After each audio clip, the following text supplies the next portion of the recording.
The moment Commander Ava Reed's eyes locked onto the tattoo beneath Mark Dalton's rolled sleeve, 12 black belts witnessed something they'd never seen before. A Navy SEAL commander freeze mid-stride, her hand trembling as it rose in a salute meant for ghosts. The arrow crossed by a wave wasn't just ink on skin. It was a symbol from Operation Silent Wave, a mission that had supposedly claimed every soul involved. Yet here stood Mark Dalton, a single dad in a faded field jacket, alive and breathing in a small-town dojo while his 8-year-old daughter sketched butterflies in the corner. Welcome to a story that will change everything you thought you knew about strength, survival, and second chances. Stay with me until the end and drop a comment about which city you're watching from. I'd love to see how far this story travels. The morning air at Fort Ashwood carried the scent of pine resin and distant rain, a combination that Mark Dalton had learned to appreciate during his 3 years in this quiet Colorado town. He held Lily's small hand as they walked toward the community center, her rainbow backpack bouncing against her tiny frame with each enthusiastic step. She was chattering about her art class, about how Mrs. Chen had promised they'd work with watercolors today, about the butterflies she'd seen yesterday that had wings like stained glass. "Dad, do you think butterflies know they're beautiful?" Lily asked, her green eyes, so much like her mother's, looking up at him with that peculiar intensity that 8-year-olds reserved for life's most important questions. Mark squeezed her hand gently. "I think they're too busy being butterflies to worry about it, sweetheart." She seemed satisfied with this answer, skipping a little as they approached the building. The Fort Ashwood Community Center was a sprawling complex that housed everything from pottery classes to the local food bank. But most importantly for Mark, it contained the children's art studio where Lily spent her Saturday mornings while he used the adjacent gym. It had become their routine these Saturdays, a routine that Mark had carefully constructed, brick by brick, in the years since Sarah's death. Structure was important. Predictability was safety. In a world that had taken so much from both of them, these small rituals were anchors. The main lobby was already bustling with weekend activity. Mrs. Patterson from the library waved at them, her arms full of children's books for story time. Tom Bradley, who ran the Veterans Support Group Mark occasionally attended, nodded from across the room. This was the life Mark had chosen, visible enough not to raise suspicion, invisible enough not to draw attention. "All right, little artist," Mark said, kneeling to Lily's level. "You remember the rules? Stay with Mrs. Chen, don't leave the art room, and if I need anything, ask Mr. Tom at the front desk to find you," Lily recited, then added with a mischievous grin, "And don't eat all the cookies before snack time." "That's my girl." He kissed her forehead, watching as she scampered off toward the art studio, her sneakers squeaking against the polished floor. Mark straightened, rolling his shoulders beneath his faded field jacket, a remnant from another life that he couldn't quite bring himself to discard. The jacket had been Sarah's favorite. She used to steal it on cold mornings, wrapping herself in it while she made coffee, claiming it smelled like safety. Now it just smelled like laundry detergent and the faint essence of Lily's strawberry shampoo from when she'd hug him. The gym was down the east corridor, past the dance studios and the meditation room. Mark had discovered it his first week in Fort Ashwood, drawn by the familiar sound of weights clanking and bodies moving with purpose. It wasn't fancy, just a collection of well-used equipment and a large open space with mats that served multiple purposes. Sometimes it hosted yoga classes, sometimes self-defense workshops. Today, as Mark pushed open the door, he found it occupied by something else entirely. The dojo setup was new. Professional-grade mats had been laid out in a perfect square, bordered by standing mirrors that reflected the morning light streaming through the high windows. But it wasn't the setup that made Mark pause in the doorway. It was the people. 12 of them, all in pristine white GIs with black belts tied precisely around their waists. They moved with the kind of coordinated precision that spoke of years of training, their warm-up exercises flowing from one form to the next like a choreographed dance. But there was something else in their movements, something Mark recognized immediately: arrogance. It was in the way they occupied the space, as if it belonged to them by divine right. In the way their voices carried, loud and performative, each joke and comment pitched to ensure everyone heard how clever, how strong, how superior they were. Mark had seen this before, in countless gyms and training grounds. Young fighters drunk on their own skill, looking for someone to remind the world and themselves just how formidable they were. "Excuse me, sir, this space is reserved." The voice belonged to the tallest of the group, a man in his early 30s with shoulders like a linebacker and hands scarred from years of impact. His GI was decorated with patches, tournament wins, Mark assumed, and he wore them like military decorations. "Just passing through to the weight room," Mark said quietly, starting to move along the edge of the mat. "Weight room's closed for maintenance," another one called out, this one younger, maybe mid-20s, with the kind of eager aggression that reminded Mark of young soldiers fresh out of basic training. "Big leak in the ceiling. They've got signs posted everywhere." Mark hadn't seen any signs, but he didn't argue. He'd learned long ago that sometimes the path of least resistance was the wisest choice. "I'll come back later then." "You could stay and watch," the tall one said, and there was something in his tone that made Mark pause. It wasn't quite an invitation. It was bait, dangled with the expectation that Mark would either scurry away or rise to it. "We're the Mountain Brotherhood, regional champions 3 years running. Might learn something." The others chuckled, a sound that rippled through the group like dominoes falling. Mark recognized the dynamic immediately. Pack mentality, with the tall one as the alpha, each member playing their role in the hierarchy. The younger one who'd spoken was clearly the beta, eager to impress. The others ranged from genuinely skilled fighters to those who'd earned their black belts through persistence rather than prowess. "I'm sure you're very talented," Mark said, his voice carrying neither sarcasm nor enthusiasm. It was the vocal equivalent of beige paint, utterly neutral, giving nothing for them to grab onto. But neutrality, Mark had learned, could sometimes be the greatest provocation of all. "Very talented," one of them mimicked, pitching his voice high. "You hear that, Jake?" "We're very talented." Jake, the tall one, smiled, but it didn't reach his eyes. "You know, we're always looking for sparring partners. Help keep us sharp. You look like you might have some experience." His gaze traveled over Mark's frame, taking in the field jacket, the slight favor of his left leg from an old injury that most people never noticed, the calluses on his hands that spoke of more than casual gym use. "I'm just a dad waiting for his daughter," Mark replied, glancing at his watch. Lily had been in class for exactly 4 minutes. "A dad," Jake repeated, and something in the way he said it made the hair on Mark's neck stand up. Not a threat exactly, but a dismissal. A categorization. Just a dad. As if that was all Mark could ever be. "Well, dads need exercise too, right? Come on, just a friendly round. Unless." He let the word hang in the air like a challenge. This was the moment Mark had learned to navigate carefully, the moment where backing down would mark him as weak, potentially making him and Lily targets for future harassment, but engaging would open doors he'd spent 3 years keeping locked. "I appreciate the offer, but..." "He's scared," the young beta announced to the group, loud enough to echo off the mirrors. "Look at him, he's actually scared." The laughter that followed was meant to sting, meant to force a reaction. Mark felt it wash over him like water over stone, erosion that would take millennia to make an impact. He'd been called worse by better, been tested by people who made these weekend warriors look like children playing dress-up. But then one of them said something that changed everything. Probably for the best. Wouldn't want to traumatize his kid when daddy gets carried out on a stretcher. The words were spoken casually, thoughtlessly, the kind of trash talk that flowed freely in gyms everywhere. But Mark's hand tightened involuntarily, his body shifting subtly from passive to ready before he consciously pulled himself back. They didn't know what they were playing with. Couldn't know. "Tell you what," Mark said, his voice dropping half an octave, something Sarah used to call his operator voice, the one that meant the gloves were coming off.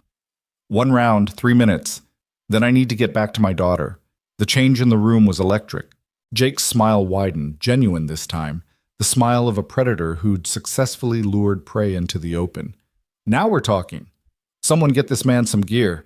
"I'm fine as is," Mark said, shrugging off his field jacket and folding it carefully, placing it on a bench against the wall.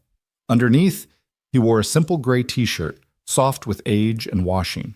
It clung enough to hint at the muscle beneath, but not enough to advertise it. His jeans were practical, allowing for movement. His boots were steel-toed, worn but well-maintained. "You're going to fight in street clothes?" the beta asked incredulously. It's just 3 minutes of friendly sparring, Mark replied, moving toward the mat. Right. The Mountain Brotherhood formed a circle, their excitement palpable. This was what they'd come for, what they always came for, the chance to demonstrate their superiority, to reinforce their place in the hierarchy they'd constructed. Jake stepped into the center, rolling his shoulders, bouncing on the balls of his feet. Standard rules, he announced. No eye gouging, no groin shots, no small joint manipulation. Everything else is fair game. Tap out or verbal submission ends it. Everyone clear? Mark nodded, stepping onto the mat. The texture was familiar beneath his boots, a sensation that triggered muscle memory he'd spent years trying to suppress. His body wanted to move, to flow, to become what it had been trained to be. He held it in check, forcing himself to adopt a basic stance that suggested competence but not expertise. Actually, Jake said, his tone conversational, why don't we make this interesting? You last the full 3 minutes, and we'll donate $500 to your daughter's art class or whatever. You tap out, and you donate $50 to our dojo fund. Fair? It was a trap within a trap. If Mark refused, he'd look like he was backing down. If he accepted and lost, it would cost him money he could afford, but would prefer to keep. If he won, deal, Mark said simply. Someone had produced a timer. The beta held it up, his finger poised over the start button. Ready? 3, 2, 1. The instant the timer started, Jake moved. He was good. Mark could give him that. His approach was textbook, a combination of Muay Thai and Brazilian Jiu-Jitsu that had become the standard for modern mixed martial arts.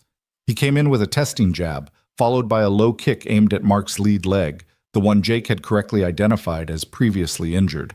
Mark shifted his weight, letting the kick glance off his shin rather than taking it full on his thigh. The impact still hurt. Jake had power behind his strikes, but Mark had learned to eat pain for breakfast in places where showing weakness meant death. Jake pressed forward, throwing a combination that would have overwhelmed most amateur fighters. Left jab, right cross, left hook, right knee. It was fast, brutal, and technically perfect. Mark weaved through it like smoke, each movement minimal, efficient, giving ground when necessary but never more than required. Stop running, one of the Brotherhood shouted. But Mark wasn't running. He was reading. Every fighter had patterns, tells, habits they fell back on under pressure. Jake telegraphed his right hand by dropping his shoulder a fraction of an inch. He planted his left foot a specific way before throwing his kicks. He breathed in through his nose before committing to a serious attack. 30 seconds passed. Jake was getting frustrated. His attacks became more aggressive, less controlled.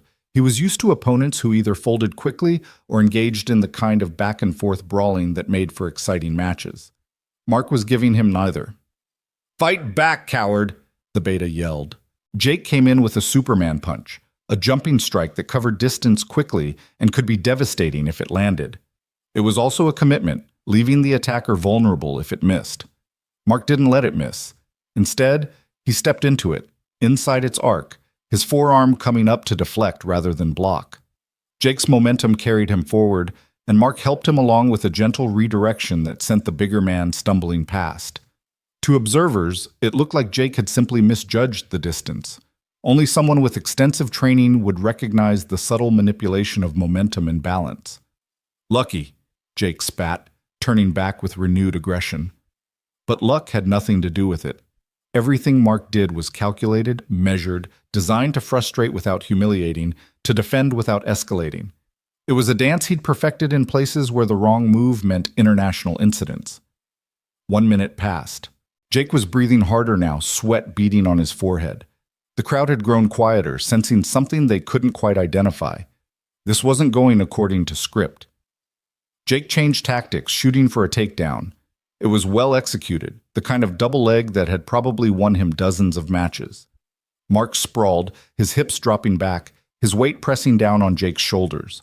It was wrestling 101, but the ease with which Mark did it, the perfect timing and pressure, spoke of countless hours of practice. They separated, Jake backing up to reassess. There was something different in his eyes now, not quite fear, but a recognition that he might have misjudged his opponent. You've trained, he said, not a question, but a statement. Mark didn't respond, simply maintaining his ready stance. His breathing was controlled, barely elevated despite the exertion. This was nothing compared to the 20-mile runs in full gear, the hours of rolling in the kill houses, the days without sleep operating behind enemy lines. Jake came again, this time with more respect, more caution. He threw combinations meant to test rather than finish, looking for openings. Mark gave him nothing, moving like water, always where Jake wasn't expecting him to be. 2 minutes passed. The crowd was silent now, watching something they didn't understand. This should have been a beating, a lesson taught to an overconfident civilian. Instead, it was becoming something else, a masterclass in defensive fighting that none of them had the experience to fully appreciate. 30 seconds, the beta called out, his voice uncertain. Jake's frustration boiled over. He rushed forward with a haymaker, a wild swing born of desperation and wounded pride. It was the kind of mistake he'd never make in a tournament, the kind of opening he'd punish mercilessly if an opponent gave it to him. Mark could have ended it there, could have slipped the punch and delivered a counter that would have put Jake on the mat, unconscious before he hit the ground. The angle was perfect, the opportunity clear. His body knew exactly what to do, muscle memory screaming at him to finish it. Instead, Mark stepped back, letting the punch whiff past, letting Jake stumble with his own momentum. The bigger man caught himself, turning back with something like desperation in his eyes. He knew he was losing, not to superior skill necessarily, but to something else, something he couldn't define or counter. 10 seconds. Jake threw everything he had into those last moments, a flurry of strikes that would have looked impressive to anyone watching. But Mark moved through them like a ghost, present but untouchable, solid but impossible to grasp. It wasn't flashy, wasn't the kind of movement that would make a highlight reel. It was something far more disturbing to those with eyes to see. It was effortless. The timer buzzed. Mark stepped back immediately, his hands dropping to his sides. He wasn't breathing hard, wasn't sweating.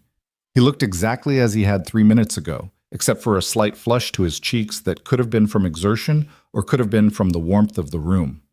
Jake stood in the center of the mat, chest heaving, gi soaked with sweat, his face a mixture of confusion, frustration, and something that might have been the beginning of respect.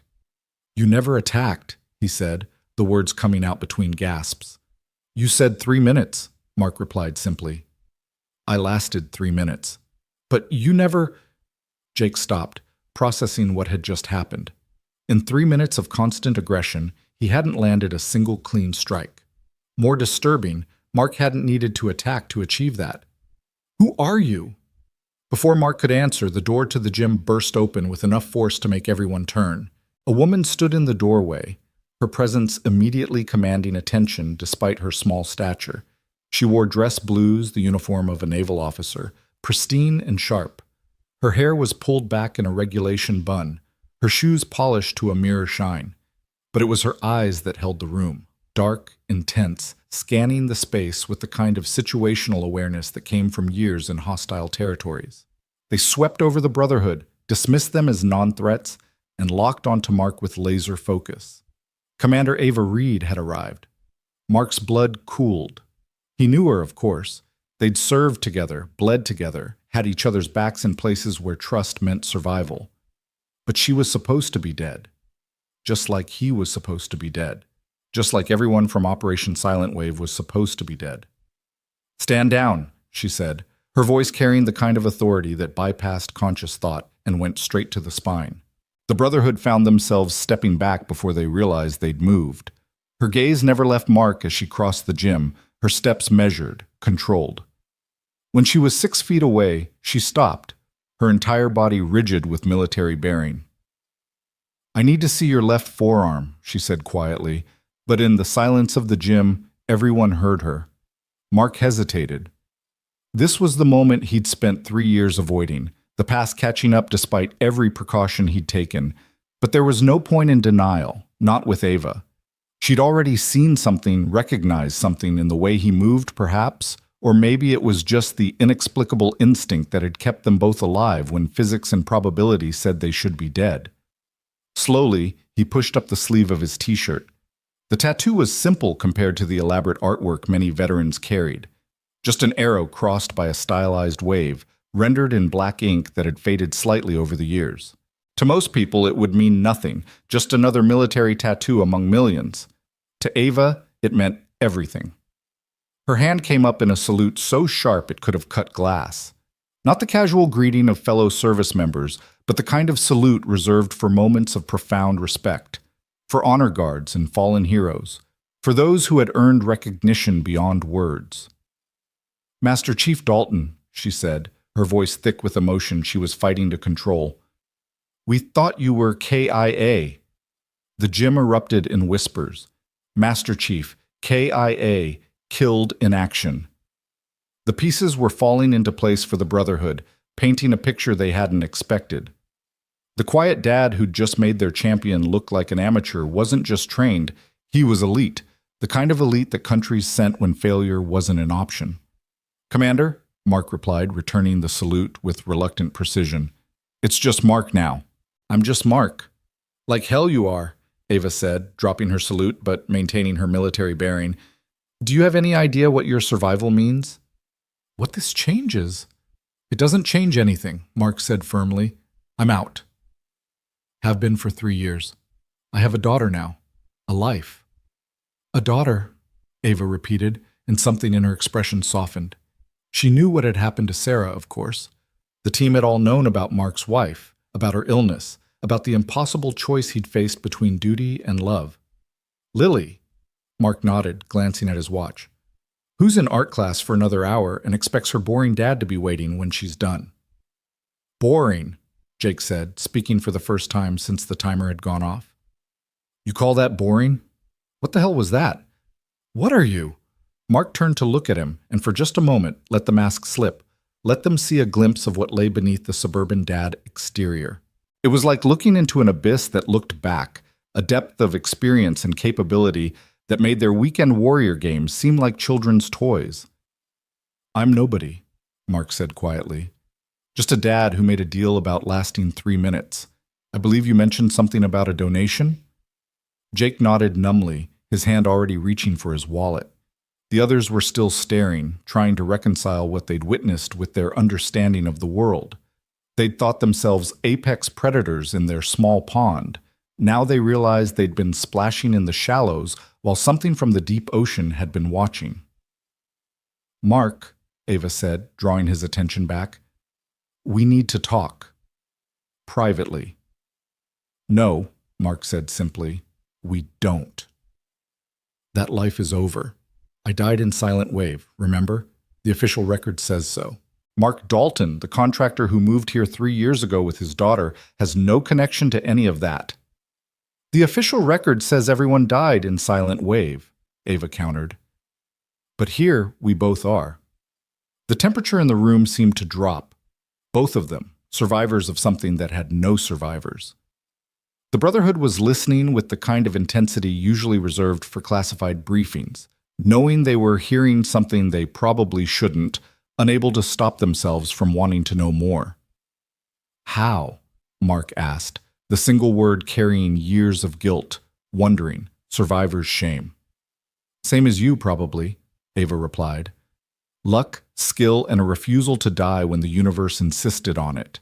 But Mark, if we survived, others might have too. We need to—" "No," Mark cut her off. "Others didn't. I checked. I spent 6 months checking, Ava. Every hospital, every morgue, every possible safe house. We're it, and now I'm done. I have Lily to think about." "She's the reason we need to talk," Ava said urgently. "Things have changed. The people responsible for Silent Wave are ghosts chasing ghosts," Mark finished. "Let them chase. I'm not running, but I'm not engaging either.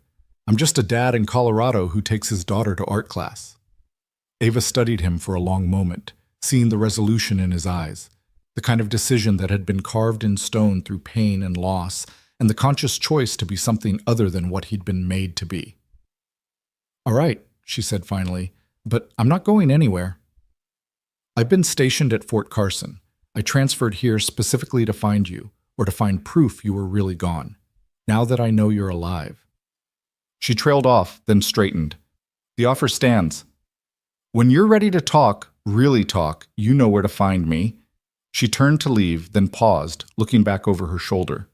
For what it's worth, Sarah would be proud. Lily. She looks just like her mother in those pictures you used to carry. Mark's jaw tightened, but he said nothing. Ava nodded, understanding the dismissal, and walked out with the same purposeful stride she'd entered with. The gym remained silent for a full minute after she left. The Brotherhood stood frozen, processing what they'd witnessed, trying to understand how their morning had shifted from routine training to something out of a spy novel. Finally, Jake cleared his throat. So, you were Special Forces? I was a lot of things, Mark replied, retrieving his field jacket from the bench. Now I'm a dad whose daughter is going to show me her butterfly painting in 45 minutes. Could you... The beta started, then stopped, gathering courage. Could you teach us? What you did, the way you moved, we thought we were good, but that was something else entirely. Mark paused in putting on his jacket. These weren't bad kids, really. Just young men who'd built their identity around being fighters, who'd never been tested against someone who'd learned combat as survival rather than sport. What I know isn't for tournaments, Mark said carefully. It's not for trophies or belts or impressing people at parties. What I know is for ending threats permanently.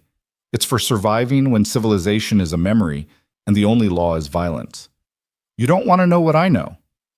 But the defense, Jake said, stepping forward, the way you controlled the entire fight without throwing a single offensive strike. That's not about killing, that's about something else. Mark studied him, seeing past the arrogance to something deeper. Jake was a fighter, yes, but he was also a teacher. The patches on his GI included instructor certifications. He taught kids' classes, probably, self-defense workshops for the community. There was potential there for something more than just ego gratification. You teach here? Mark asked. Twice a week, kids on Wednesdays, adults on Fridays. Been trying to get more veterans involved, but Jake shrugged. Not many trust a civilian instructor, even one with credentials. Mark made a decision he'd probably regret. Friday, I'll come to your adult class, not to teach, just to observe. If I think there's something worth building on, maybe we can talk. But I have conditions. Anything, Jake said immediately. No questions about my past. No military hero worship. No spreading stories about what you saw today. As far as anyone knows, I'm just a dad who got lucky and knows a little about self-defense. And absolutely no one approaches my daughter. She doesn't need to know any of this. Deal. Jake extended his hand. And the donation to the art class wasn't conditional on the fight. Win or lose, those kids deserve support. Mark shook his hand, noting the firm grip, the calluses that spoke of dedication rather than just violence. Maybe something good could come from this after all. Master Chief, one of the others said quietly, that rank means nothing anymore, Mark interrupted. I left those stripes in a place that doesn't exist, carried by a man who doesn't exist. I'm just Mark now. But even as he said it, he could feel the past tugging at him.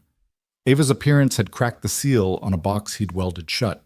Questions he'd forced himself to stop asking were bubbling up. If she had survived, who else might have? And more disturbing, why were there two survivors from a mission that had been designed to have none? Dad! The voice cut through his thoughts like a blade of sunshine. Lily stood in the doorway, her art smock splattered with paint, holding a canvas that was still wet. Her face was bright with excitement and pride. Look! I finished early and Mrs. Chen said I could come show you. She ran across the gym, oblivious to the tension, to the way 12 black belts stepped aside for an 8-year-old girl like she was royalty. Mark knelt as she reached him, his entire demeanor changing. The dangerous thing the Brotherhood had glimpsed was gone, replaced by something infinitely softer but no less intense. This was a different kind of warrior, one who fought bedtime monsters and fixed scraped knees and would burn the world to keep this child safe. It's beautiful, sweetheart, he said, examining the painting. It was a butterfly, of course, but rendered in colors that shouldn't work together yet somehow did. Purple wings with orange spots, a green body with blue antennae, flying through a sky that was somehow both night and day. It was impossible and perfect, the kind of art only children could create before the world taught them what butterflies were supposed to look like. It's you and me, Lily explained seriously. The butterfly is both of us. See? It has your eyes and my smile. Mark looked closer, and damned if she wasn't right. In the abstract swirls of paint, she'd captured something essential. Two spirits merged into one impossible, beautiful thing. "It's perfect," he said, meaning it. "Should we hang it on the special wall when we get home?" The special wall was the hallway between their bedrooms, covered in Lily's art from the past 3 years. Sarah would have loved it, would have insisted on proper frames and gallery lighting. Mark had done his best to honor that impulse. "Yes!" Lily bounced, then noticed the crowd around them. "Why is everyone watching us?" "They're admiring your painting," Mark said smoothly. "It's not every day someone sees a butterfly with dragon powers." "It doesn't have dragon powers, Dad," Lily said with the exasperation of someone dealing with a particularly slow adult. "It has love powers." "Totally different." "My mistake," Mark said solemnly, standing and taking her free hand. "Come on, artist. Let's get this masterpiece home before the paint smudges."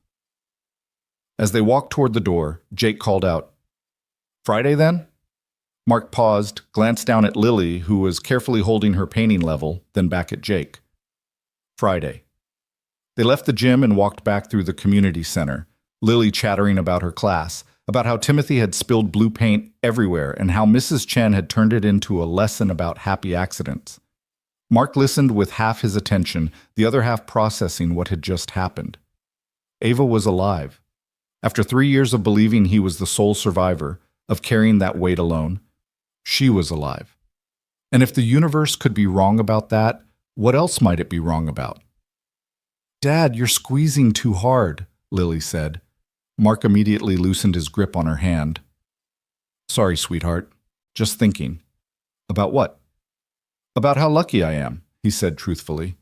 They reached their truck, a practical Ford that had seen better days but ran reliably. Mark helped Lily secure her painting in the back where it wouldn't slide around, then buckled her into her booster seat. It was these moments, these mundane, precious moments, that he'd chosen over everything else. Over duty, honor, country, all the things that had defined him for so long. As he climbed into the driver's seat, his phone buzzed. A text from an unknown number, but he recognized the message format immediately. Coordinates, a time, and a single word. "Please." Ava. She wasn't going to let this go. Mark deleted the message and started the truck. In the rear-view mirror, he could see Lily already dozing off, the excitement of the morning catching up with her. This was his life now. This was what mattered. But as he drove through the quiet streets of Fort Ashwood, past the neat houses and the small shops, the parks where children played without fear, he couldn't shake the feeling that the past wasn't done with him yet. The arrow and wave tattoo seemed to burn beneath his sleeve, a reminder of oaths taken and brothers lost, of a mission that had gone so wrong it had been erased from history. 3 years he'd been dead. 3 years of peace built on a foundation of lies and omissions. Now Ava had found him, and if she could, others could too. Others who might not be content to let sleeping ghosts lie. "Dad?" Lily's voice was sleepy from the back seat. "Yeah, sweetheart?" "Are you a hero?" The question hit him like a physical blow. Why would you ask that? Timothy's dad said heroes are people who protect other people. And you always protect me. So are you a hero? Mark was quiet for a long moment, navigating the familiar streets while navigating the much more treacherous terrain of truth and innocence. "I'm just your dad," he finally said. "That's all I need to be." "Good," Lily mumbled, already drifting back to sleep. "Heroes have to go away to save everyone. Dads stay home." Mark's throat tightened. From the mouths of babes came wisdom that philosophers would envy. She was right, of course. Heroes left. Heroes sacrificed. Heroes died in places like Silent Wave. Their bodies never recovered, their stories never told. Dads stayed home and hung butterfly paintings on the wall. But as they pulled into their driveway, Mark saw a black sedan parked across the street. Government plates, tinted windows. The kind of vehicle that screamed federal authority to anyone who knew what to look for. Most people wouldn't notice it, would assume it was just another car in a neighborhood full of cars. Mark noticed. He got Lily inside, settling her on the couch for a proper nap, her painting prominently displayed on the coffee table where she could see it when she woke up. Then he walked back outside, crossing the street with the kind of casual purpose that would look innocent to anyone watching from behind curtains. The driver's window rolled down as he approached. It wasn't Ava. It was worse. Colonel James Hartley, retired. Except men like Hartley never really retired. They just shifted from official to unofficial, from acknowledged to deniable. His face had more lines than Mark remembered. His hair more gray than black now, but his eyes were the same, sharp, calculating, always seeing 3 moves ahead. "Hello, Ghost," Hartley said, using Mark's old call sign like it was his given name. "Nice place you've got here. Very suburban." "What do you want, Hartley?" "Same thing as Commander Reed, I imagine. To understand how a dead man is walking around Colorado teaching his daughter to paint butterflies." "Lucky guess on the butterflies."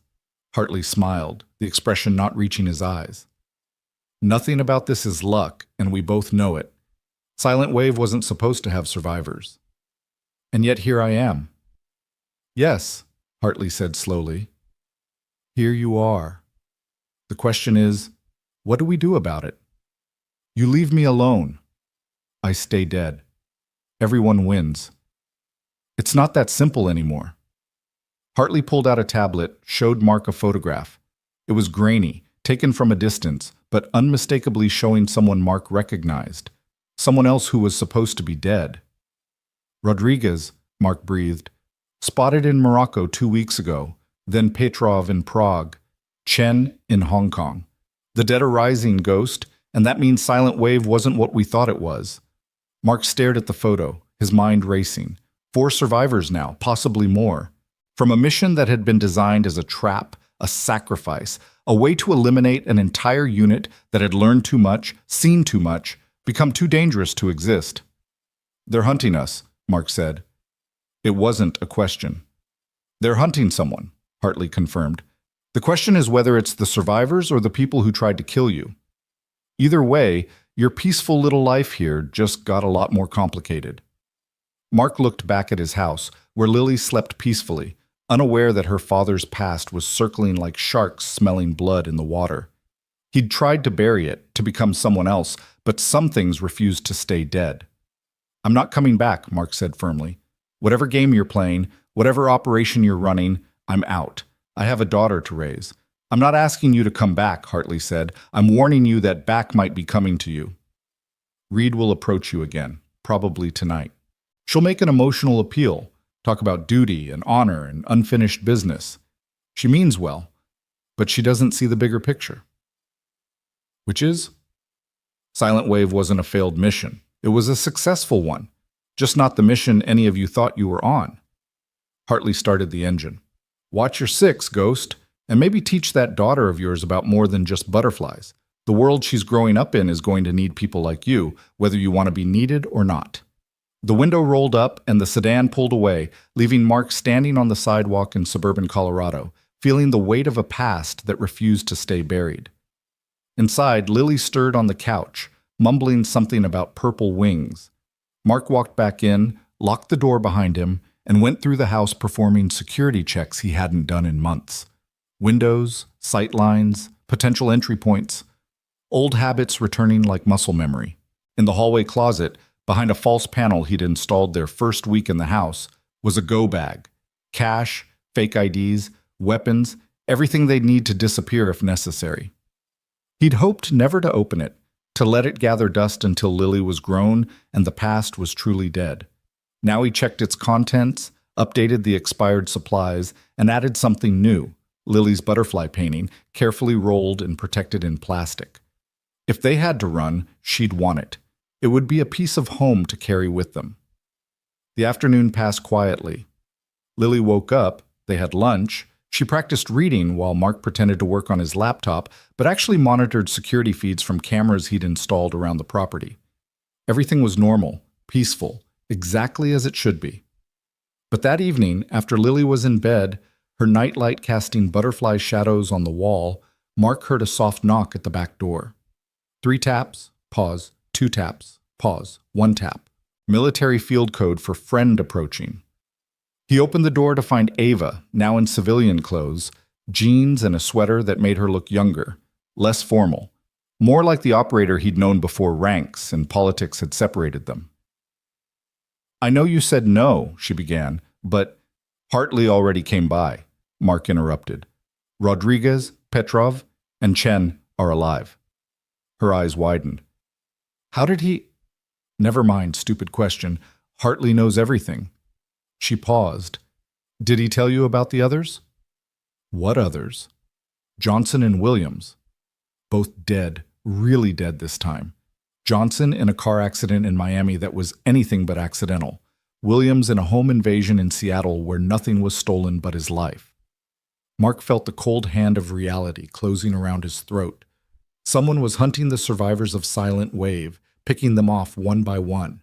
And now they knew where he was. "I can protect myself," he said. "I know you can. But can you protect her?" Ava nodded toward the house, toward where Lily slept. "They won't care that she's a child. Whoever is doing this, they're cleaning house, and they won't leave witnesses." It was Mark's worst nightmare. The reason he'd tried so hard to disappear, not fear for himself, but for Lily. She was the vulnerability he couldn't armor against, the weak point in any defense he could mount. "What are you proposing?" "Work with me," Ava said. "Not officially, not returning to service, but as someone who has skin in this game. Help me figure out what Silent Wave really was. Who wanted us dead, and who's hunting us now? The best defense is a good offense," Mark finished. "I know the doctrine, Ava, but I'm not that person anymore." "You were that person this morning," she pointed out. "I watched the security footage from the gym. You could have destroyed that fighter. Instead, you gave him a lesson in humility without throwing a single offensive strike. That's not the Ghost I knew. That's someone better, someone who's learned to control the violence instead of being controlled by it." Mark was quiet, processing. She was right, and he hated that she was right. This morning had proven that he couldn't fully escape what he was, only channel it differently. "If I help," he said slowly, "Lily stays out of it. Completely. She doesn't know who I was, what I did, any of it. She grows up normal." "As normal as the daughter of a Master Chief SEAL can be," Ava agreed. "But, Mark, normal might not be an option anymore. Not if they've found you." "They haven't. Hartley found me, you found me, but that's different. You knew where to look, knew I had family in this area before Sarah got sick. Whoever's hunting us, they're working from a different playbook." "Maybe. Or maybe they're just saving you for last." The thought hung between them like a blade. Mark had been the team leader, the one who'd called the abort when Silent Wave went sideways, who'd gotten at least some of his people out before everything went to hell. If someone wanted to make a statement, saving him for last would be poetic justice. "Friday," Mark said finally. "Come to the community center Friday evening. There's a self-defense class I'm apparently observing. We can talk more then, somewhere public, somewhere that won't connect back to this house." Ava nodded, understanding the dismissal. "Mark, I'm sorry, about Sarah. I know how much she meant to you." "She meant everything," Mark said simply. "Now Lily means everything, and I'll burn the world to keep her safe." "I know," Ava said softly. "That's what scares me, because the world might just take you up on that offer." She disappeared into the darkness, moving with the practiced stealth of someone who'd spent years becoming one with shadows. Mark locked the door, set the alarms, and went to check on Lily one more time. She was sleeping peacefully, one arm wrapped around the stuffed elephant Sarah had given her before the cancer got too bad. Her face was serene, unmarked by loss or fear or the knowledge that monsters were real and sometimes wore human faces. Mark stood in her doorway for a long time, memorizing this moment, this peace, because he could feel it in his bones. The storm was coming. The past he'd tried to bury was clawing its way back to the surface, and when it arrived, nothing would ever be the same. But tonight, his daughter slept safely, dreaming of butterflies with love powers, and Mark would stand guard, a ghost watching over an angel, ready to become the monster again if that's what it took to keep her safe. The special wall caught his eye as he walked to his own room, years of Lily's art documenting her growth, her healing, her journey from a motherless infant to a confident, creative child. Each painting was a small victory, a step away from tragedy toward something beautiful. Tomorrow he'd add the butterfly painting to the collection. Tomorrow he'd continue the charade of being just another single dad in a quiet Colorado town. Tomorrow he'd pretend the past was dead and buried. But tonight he cleaned his weapons, reviewed escape routes, and prepared for war. Because the butterflies were beautiful, but they were also fragile. And Mark had learned long ago that in this world, beauty survived only when something dangerous stood ready to defend it. The ghost was waking up. Heaven help anyone who threatened his daughter's peace. The rest of the week passed with a deceptive normalcy that Mark knew was the calm before the storm. He maintained their routine with military precision. Breakfast at 7, Lily to school at 8, his contractor work until 3, picking her up at 3:30. But beneath the surface, he was preparing. Every mirror became a way to check his six. Every stranger got a threat assessment. Every vehicle that passed their house twice got memorized. Thursday evening found them at the kitchen table, Lily working on homework while Mark helped with math problems. She was struggling with fractions, her little face scrunched in concentration as she tried to understand why 1/2 plus 1/4 didn't equal 2/6. Think of it like pizza, Mark said, drawing circles on a piece of paper. If you have half a pizza and someone gives you a quarter of another pizza, how much do you have? 3/4, Lily exclaimed, the concept suddenly clicking. Because you make them all into the same size pieces first. Exactly. You find common ground. The phrase resonated with him more than it should have. Finding common ground was what he'd need to do with Ava, with whoever was hunting them, with the past that refused to stay buried. His phone buzzed. Another unknown number, but this time the message was different. Not coordinates, but a photo. Mark's blood chilled as he recognized the image. Lily's school, taken from across the street during recess. She was visible in the playground, laughing with friends, completely unaware she was being watched. "Dad, you okay?" Lily asked, noticing his sudden stillness. "Fine, sweetheart. Just remembered something for work." He deleted the photo, his mind already calculating response options. The message was clear. They knew about Lily, knew she was his pressure point, but sending it was a mistake. It told Mark they were still in the observation phase, not ready to act. If they'd wanted to hurt her, they wouldn't have warned him. "Can we practice my butterfly kata after homework?" Lily asked. It wasn't really a kata, just some basic self-defense moves Mark had taught her, disguised as a dance. She thought it was a game, a special thing between them. She had no idea he was teaching her escape and evasion techniques, how to break a grip, how to run in a zigzag pattern, how to scream in a way that carried. "Sure, butterfly." After homework and bath. Later that night, after Lily was asleep, Mark made a call from a burner phone he kept for emergencies. "Yeah?" The voice was gravelly, aged whiskey and too many cigarettes. "Murphy, it's Ghost." There was a long pause. "Jesus Christ, you're supposed to be dead." "So I keep hearing. I need a favor." "You need a favor?" "After 3 years of radio silence, after letting us all think you were fish food, you need a favor." Dennis Murphy had been their intelligence officer, the one who stayed behind the screens while they went into the field. He'd retired before Silent Wave, lucky enough to miss the disaster that followed. Now he ran a private security firm, the kind that asked no questions and kept no records. "Someone's hunting Silent Wave survivors," Mark said. "Johnson and Williams are dead. Someone sent me a photo of my daughter today." Shit. The anger was gone from Murphy's voice, replaced by professional concern. "How many survivors are there?" "At least 6 that I know of, maybe more. From a mission that had no survivors. That's a hell of a magic trick. Can you put some eyes on my daughter's school?" Discreetly. "I just need to know if someone's watching." "Already done," Murphy said. "The moment you said someone photographed her. I'll have a team there tomorrow. Teachers will think they're evaluating the school for a security upgrade, which, frankly, they need anyway. Their perimeter is a joke." "Thanks, Murph." "Don't thank me yet. If someone's cleaning up Silent Wave, we're all potential targets. Everyone who knew about it, everyone who was connected to it. This isn't just about the operator's ghost. This is about erasing the entire operation from existence." Mark ended the call and went to his bedroom window, looking out at the quiet street. Somewhere out there, in the darkness between streetlights, danger was circling.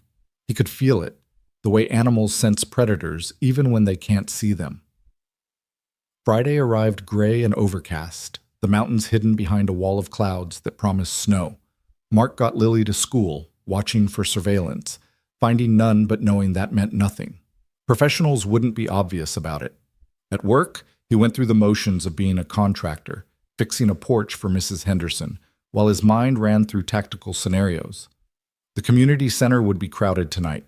Friday always brought multiple classes and events. Good for cover, bad for control. Too many variables, too many potential threats or collateral damage. His phone rang. The school. Mr. Dalton? This is Principal Matthews. There's been an incident. Mark's world narrowed to a single point. Is Lily hurt? No, she's fine. But there was a man at the fence during recess trying to talk to her. She did exactly what you taught her. She ran to a teacher immediately. He left before we could confront him, but I thought you should know. I'll be right there. Mark broke several traffic laws getting to the school, his mind calculating probabilities. Someone testing defenses, trying to make him panic and reveal capabilities, or genuine threat assessment before an attempted grab? He found Lily in the principal's office, coloring calmly while Mrs. Matthews hovered nervously nearby. When she saw him, Lily ran into his arms. I did the butterfly escape, Dad. Just like we practiced. You did perfect, sweetheart. He held her tight, feeling her small heart beating against his chest. What did the man say to you? He knew my name. Said he was your friend from work and you sent him to pick me up early. But you always said if that ever happened, they'd know the special word. And he didn't know it, so I ran. The special word. A simple protocol he'd established, hoping never to need it. Only someone Mark personally authorized would know that the word was paintbrush. Lily's first word, after mama and dada. You did exactly right, Mark said, proud and terrified in equal measure. Do you remember what he looked like? Lily scrunched her face, thinking. He was tall, had dark hair with some gray, and he had a mark here, she pointed to her neck, like a purple star, a tattoo or birthmark on the neck. It was something to work with. Mark thanked the principal, assured her he'd handle it, and took Lily home. He called her in sick for the rest of the day, knowing he couldn't protect her if she wasn't with him. Are we in trouble, Dad? Lily asked as they drove home. No, sweetheart. But sometimes bad people do bad things, and we have to be careful. Is that why you taught me the butterfly moves? Yes. Will you teach me more? Mark glanced at her in the rearview mirror. Her face was serious but not scared, processing the morning's events with the resilience children possessed when they felt safe despite danger. If you want to learn, I want to be strong like you. You're already strong, Lily. You proved that today. They spent the afternoon together, Mark working from home while Lily drew at the kitchen table. She seemed unaffected by the morning scare, chattering about her friends and her art projects.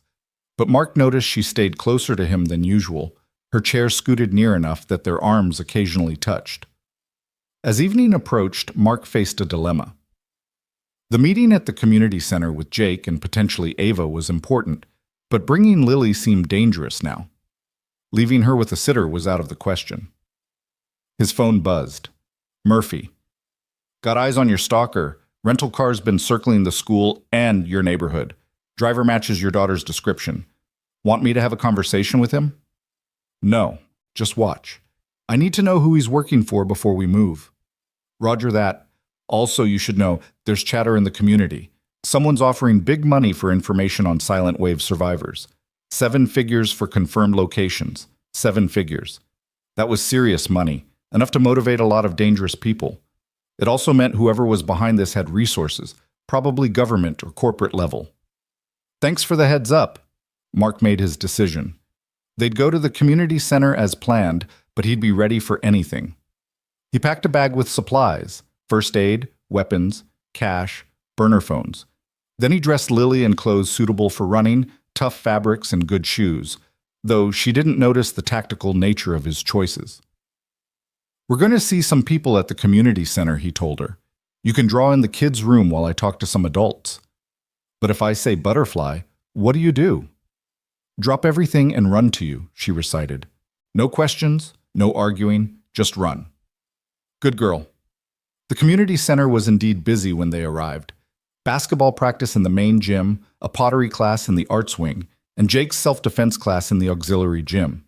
Mark kept Lily's hand in his as they navigated the crowded hallways, his eyes scanning faces, looking for threats. He settled Lily in the children's activity room where several other kids were doing crafts under supervision of two elderly volunteers he recognized and trusted.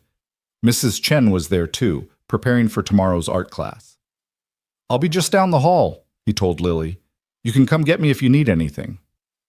"Okay, Dad. Go do your boring adult stuff." Mark kissed her forehead and headed to the auxiliary gym. Jake was already there, warming up with several students. The group was smaller than the morning Brotherhood gathering, maybe 15 people, a mix of ages and skill levels. Jake's teaching persona was different from his competitive one, patient and encouraging rather than aggressive. "Mark," Jake called out, "glad you came." "Everyone, this is Mark. He's observing tonight, might join us in the future." There were polite nods and greetings. Mark positioned himself where he could see both the door and the window, his back to a wall. Old habits. The class began with basic warm-ups, then moved into technique work.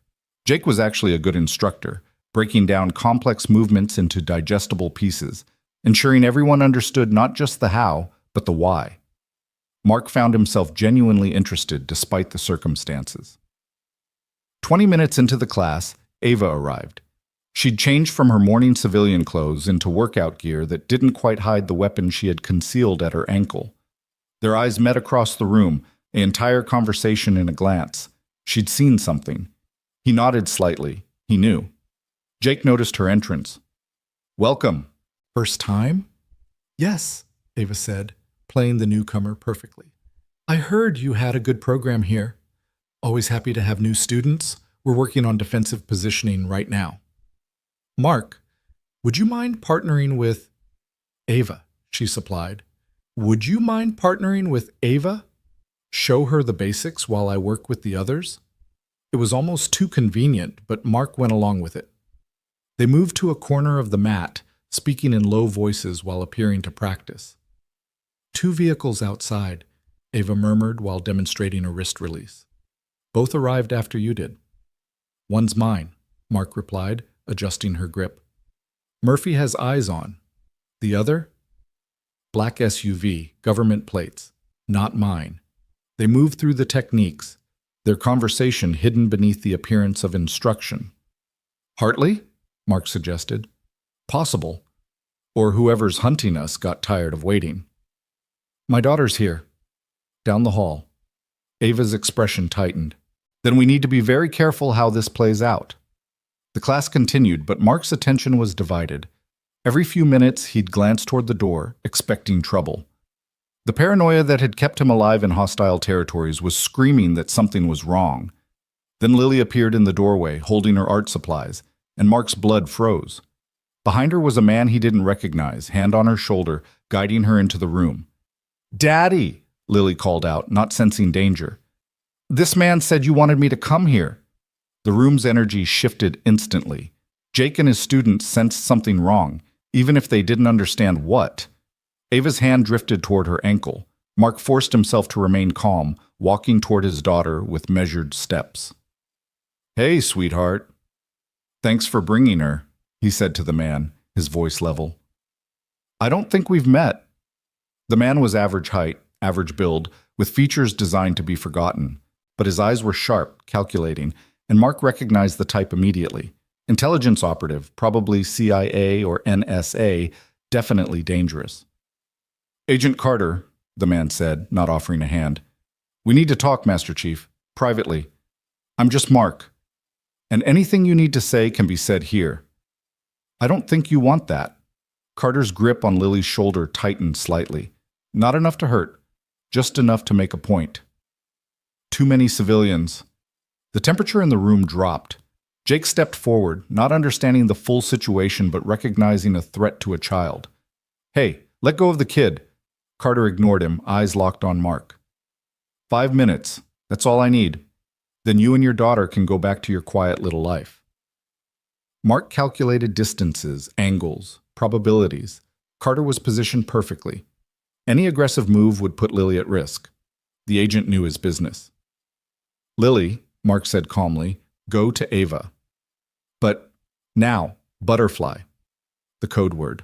Lily's training kicked in, and she twisted out of Carter's grip with the fluid motion Mark had taught her, darting to Ava, who pulled her behind her body protectively. Carter smiled, cold and thin. Impressive. You've trained her well, though I wonder what child services would think about a father teaching his 8-year-old combat techniques. State your business, Mark growled, no longer pretending to be just a suburban dad. Outside, you and me. The commander can watch your daughter. Carter glanced at Ava. Yes, I know who you are too. This whole reunion is touching, really. Mark looked at Ava, who nodded. She'd protect Lily with her life if necessary. He knew that, trusted it. 5 minutes, Mark agreed. They walked out together, Carter leading the way with the confidence of someone who held all the cards. Behind them, Mark could hear Jake asking Ava what was happening, her calm voice deflecting his questions. In the parking lot, Carter stopped beside the black SUV. Nice setup you have here. Good cover, believable backstory. Would have fooled most people. What do you want? Silent wave. Ancient history. Hardly. Carter pulled out a tablet, showed Mark a series of photos. Rodriguez in Morocco, but recent photos showed him dead. A single bullet wound to the head. Petrov in Prague, same result. Chen in Hong Kong, throat cut. Your teammates are being eliminated, professionally, efficiently. Someone's cleaning house. And you think I'm next? I know you're next. The question is whether you want our protection or prefer to handle it yourself. Mark studied the photos, noting details. Different methods, but all precise, professional. This wasn't revenge killing, it was surgical removal. Why does the agency care? Because Silent Wave wasn't supposed to fail. You were sent to retrieve something, and according to our intelligence, you succeeded. But the item never made it back. So either you have it, one of your teammates has it, or it's still out there. Either way, someone's willing to kill to ensure it stays buried. The item. Mark remembered it. A drive containing financial records that implicated several major corporations in funding terrorism. They'd retrieved it, but in the chaos of the ambush, when everything went to hell. It was destroyed, Mark lied smoothly. Blown up with half my team. Carter studied him for a long moment. I don't believe you. Neither does whoever's hunting your team. They're not going to stop Dalton. And next time, they won't just photograph your daughter. Is that a threat? It's reality. Work with us, and we can protect you both. Refuse, and you're on your own against an enemy with unlimited resources and no moral boundaries. Mark was about to respond when he heard a commotion from inside the community center. Shouts, the sound of breaking glass, then an alarm. Lily! He ran, Carter forgotten, pure parental instinct overriding tactical thinking. The hallway was chaos, people streaming out of various rooms. Mark fought against the flow, heading for the auxiliary gym.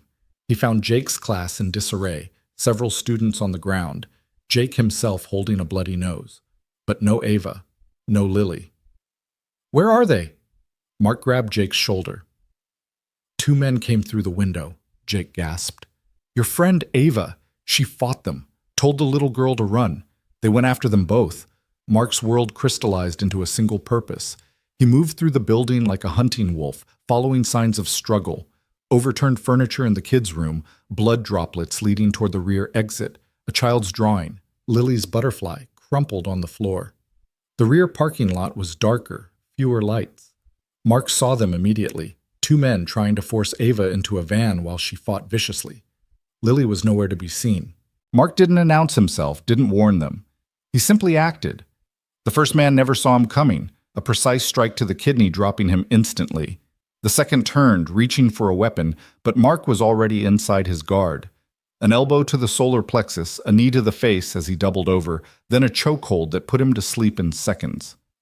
Lily? Mark called out, scanning the area. Here, Dad. Her voice came from behind a dumpster where Ava had apparently told her to hide.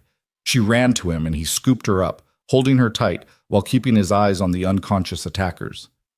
You okay? He asked Ava, who was leaning against the van, breathing hard.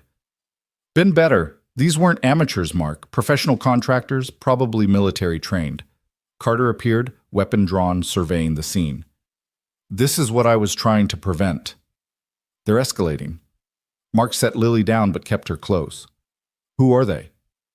We don't know. That's the problem. Someone with resources, connections, and a very specific interest in Silent Wave. One of the attackers groaned, starting to come around. Mark knelt beside him, and when the man's eyes focused, he saw recognition there. And fear. Ghost, the man whispered. You're supposed to be dead. A lot of that going around. Who sent you? The man's eyes darted to Lily, then back to Mark. They said you had something. Said to retrieve it by any means necessary. Who said? But the man's eyes rolled back, foam appearing at his mouth. Cyanide capsule hidden in a false tooth. Old school, effective, and telling. Whoever was behind this was serious enough to use suicide assets. We need to go, Ava said urgently. Local police will be here soon. Mark looked at Carter. That protection you mentioned? Still on the table. Not interested. But I'll make you a different deal. You keep your people away from my daughter, and I'll find out who's hunting Silent Wave survivors. That's not how this works. It is now. Mark's voice carried the authority of someone who'd made life and death decisions in places where diplomacy was measured in bullets. I'm not your asset, Carter. But our interests align for now. You want to know about Silent Wave? So do I. But I do this my way, on my terms. Carter considered, then nodded slowly. Fine. But we'll be watching. You always are. Sirens were approaching. Mark picked up Lily, who buried her face in his shoulder, overwhelmed by the evening's events. This wasn't the childhood he'd wanted for her, wasn't the normal life he'd tried to build. We're going home, he told Ava. Tomorrow, we talk about next steps. Mark, she said quietly, this is just the beginning. They failed tonight, but they'll try again. I know. He looked down at the dead attacker, at the foam still on his lips. But now they know I'm not dead, and that changes everything.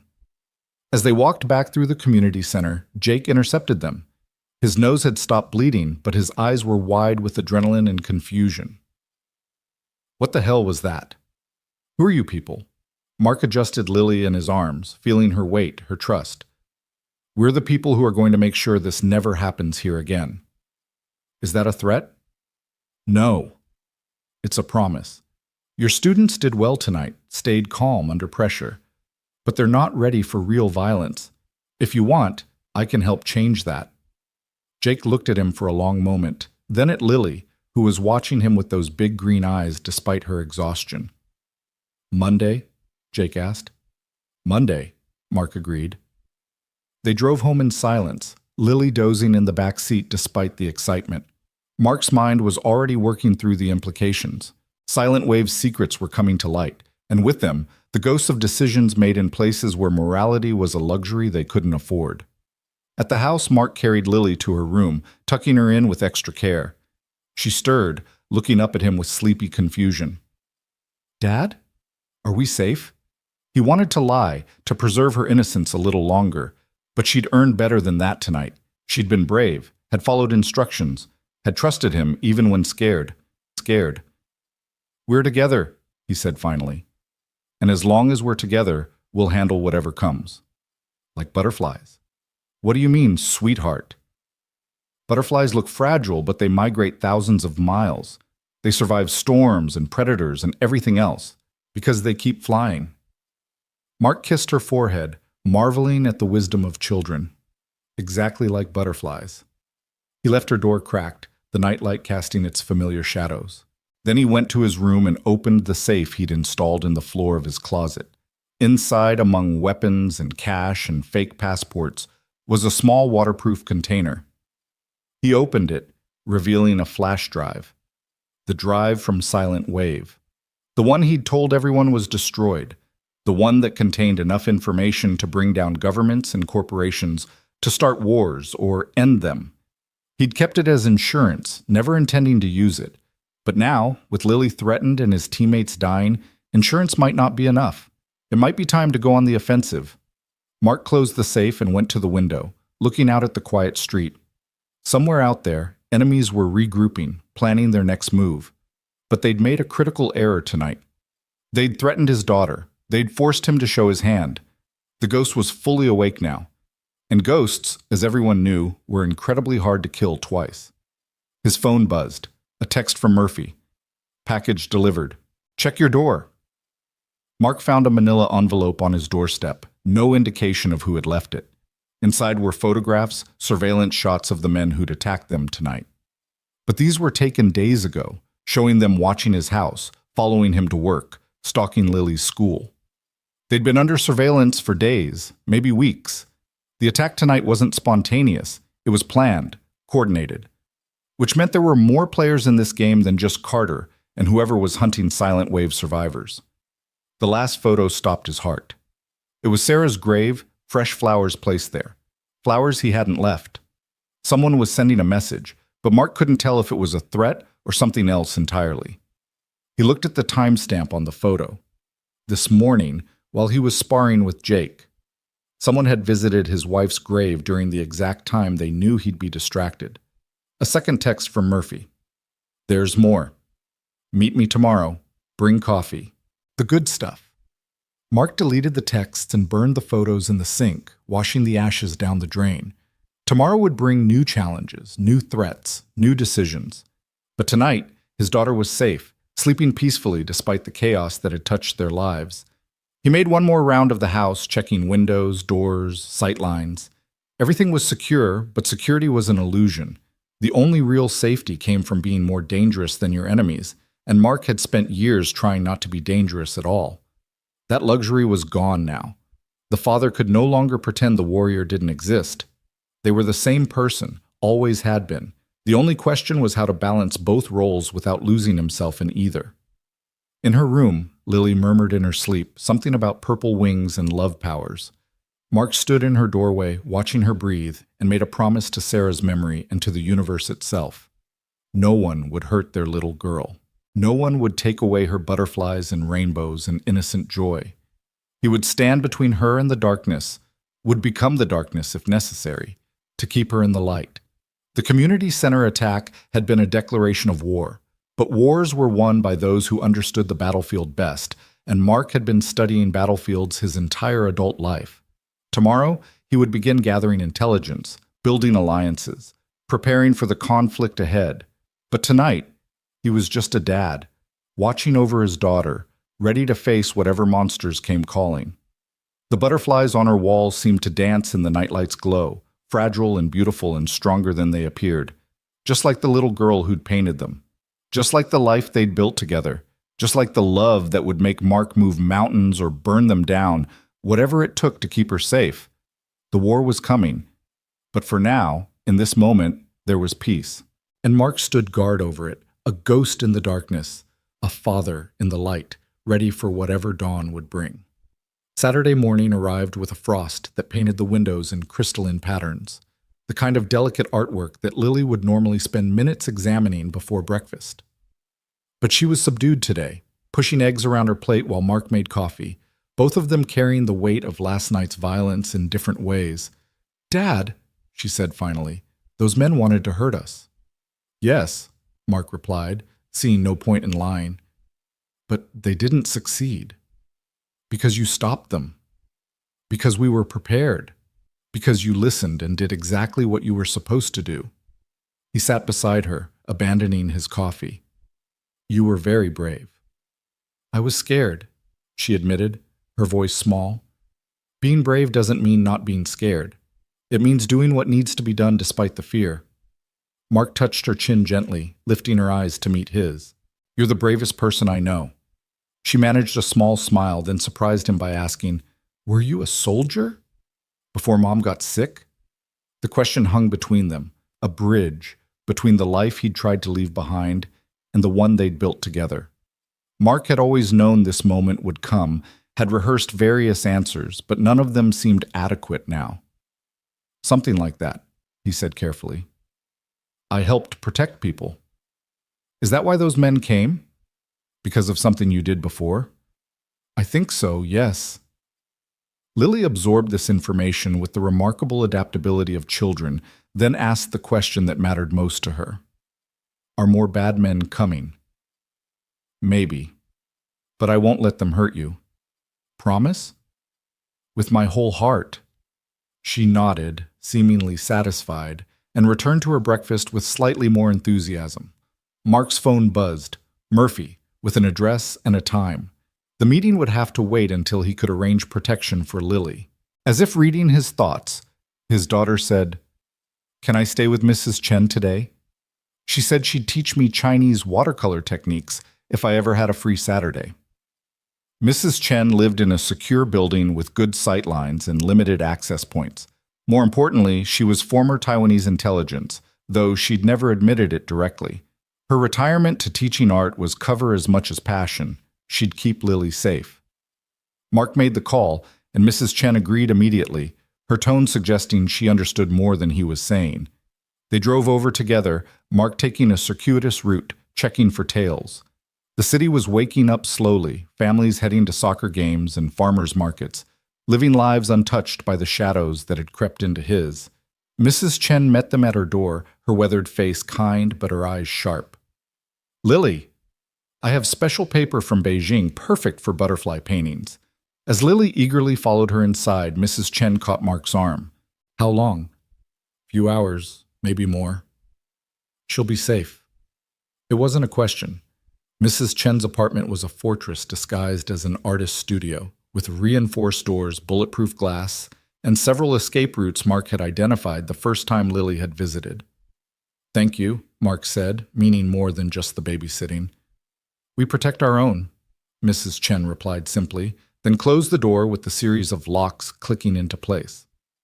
Murphy had chosen a diner on the outskirts of town, the kind of place where truckers and shift workers grabbed coffee and nobody asked questions. Mark found him in a back booth, looking older than his years but with eyes that missed nothing. "You look like hell," Murphy said by way of greeting. "Thanks. You said you had information?" Murphy slid a tablet across the table. "Silent Wave wasn't what we thought. None of it was." Mark looked at the screen, seeing classified documents that shouldn't exist, satellite imagery that had supposedly been destroyed, communication intercepts that told a different story than the official report. "We weren't sent to retrieve terrorist financing records," Murphy continued. "That was cover. The real target was this." He swiped to a new image, a photograph of a young girl, maybe 12 years old, with distinctive heterochromatic eyes, one blue, one green. "Who is she?" "Natasha Volkov, daughter of Russian operative Viktor Volkov and American asset Margaret Chen, the product of a Cold War romance that went sideways.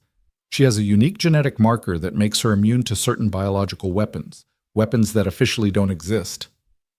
Mark studied the photo, pieces clicking into place. Someone wanted to weaponize her immunity. Or protect it. Depends on which report you believe. The Russians thought we had her. We thought the Russians grabbed her in the chaos.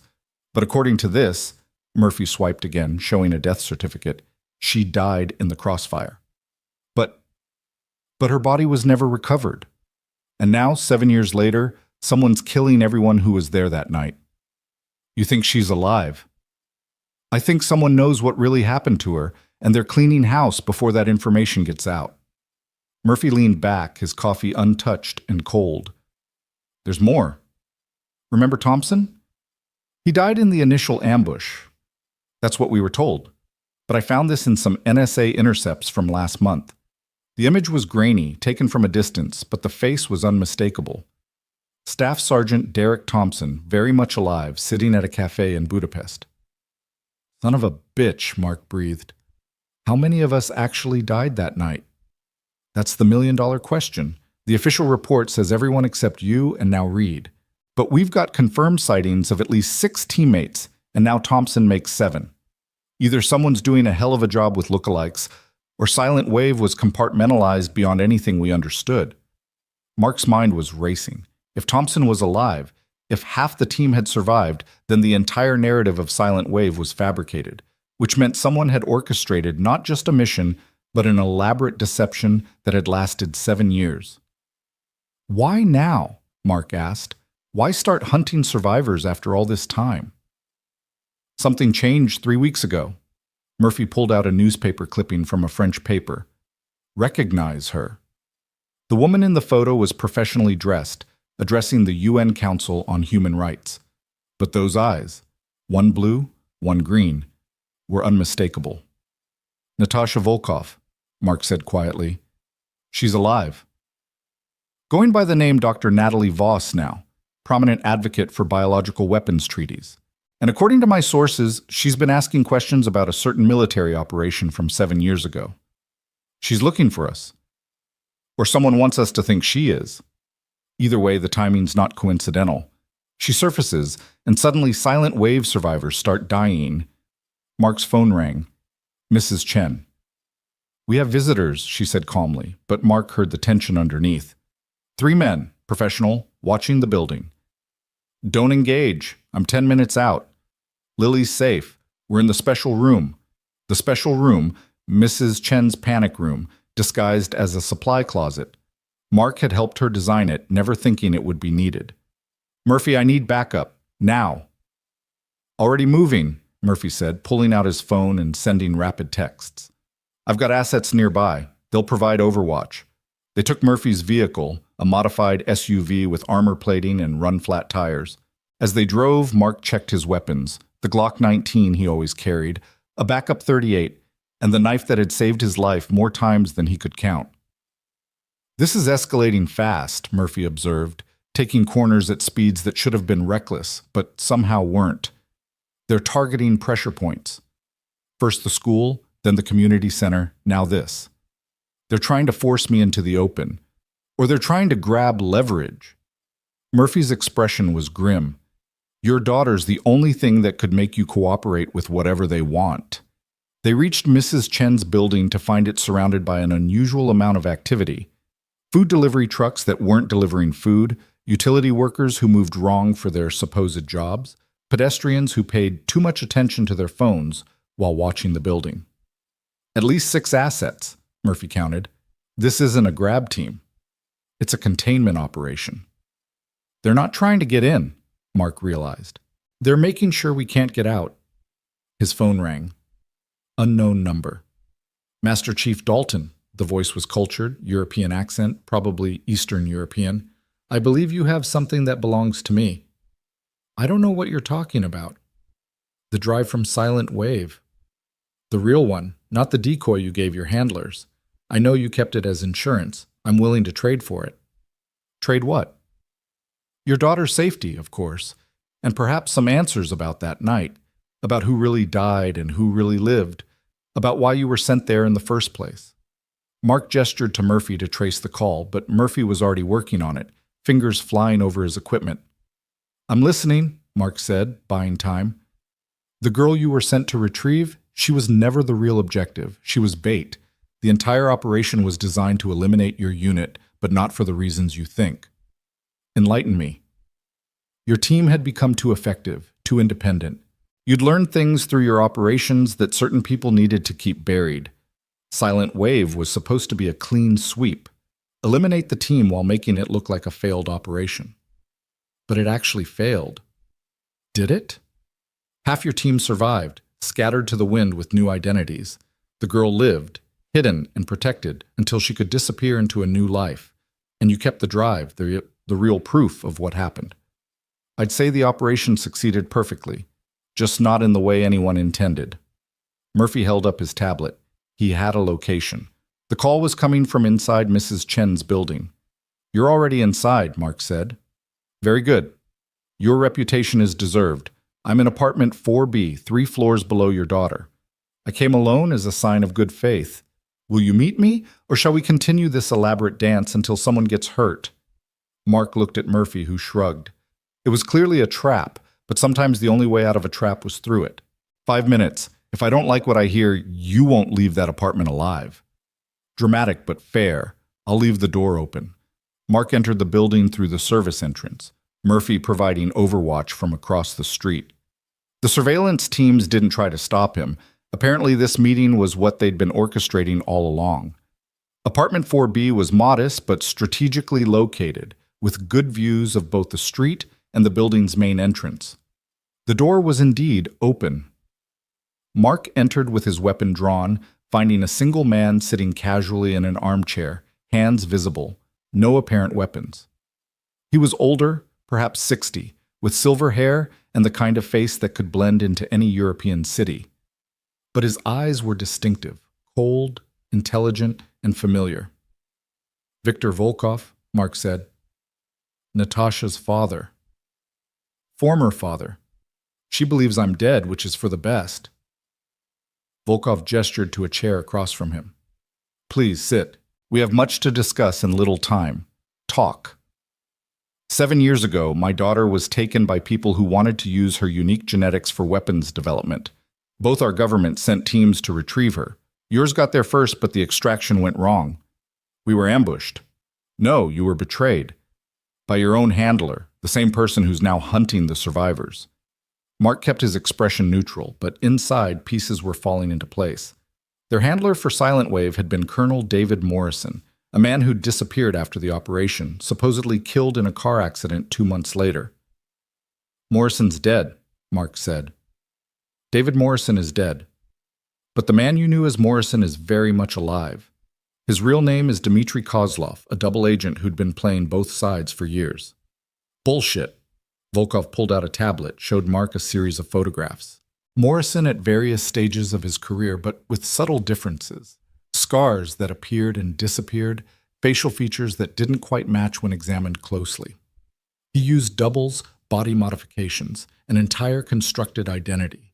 The real Morrison died 15 years ago. Kozlov took his place and used his position to manipulate operations for his own agenda. Which was? Power. Information. Control. Your team had uncovered pieces of his network through various operations. Silent Wave was his solution. Eliminate everyone who might expose him while acquiring my daughter as a bargaining chip. But it failed. Thanks to you. You called the abort, got half your team out. More importantly, you secured the real intelligence, not just the financial records, but the communication intercepts that proved Morrison was compromised. Mark thought about the drive hidden in his safe. He'd never fully analyzed its contents, keeping it only as insurance. Now he wondered what else was on it. Why should I believe you? Because I'm not asking for the drive. I'm asking for your help. Volkov leaned forward. My daughter doesn't know who she really is. She's built a life as Natalie Voss, believes her parents died when she was young. But Kozlov knows she's alive, knows her genetics could still be valuable. He's eliminating Silent Wave survivors not to hide the past, but to clear the board for a new operation, to grab her again. Yes, and this time there won't be a team to stop him. Mark's phone buzzed. Mrs. Chen. All clear. Visitors gone. The surveillance teams had pulled back. Either this meeting had achieved its purpose or something else was happening. I need proof, Mark said. Something more than photos and theories. Volkov stood, walked to the window. Tomorrow, 1400 hours, Thompson will contact you. He's been Kozlov's asset for years, the inside man who helped orchestrate Silent Wave. He'll offer you a deal, the drive for your daughter's safety and new identities for both of you. How do you know this?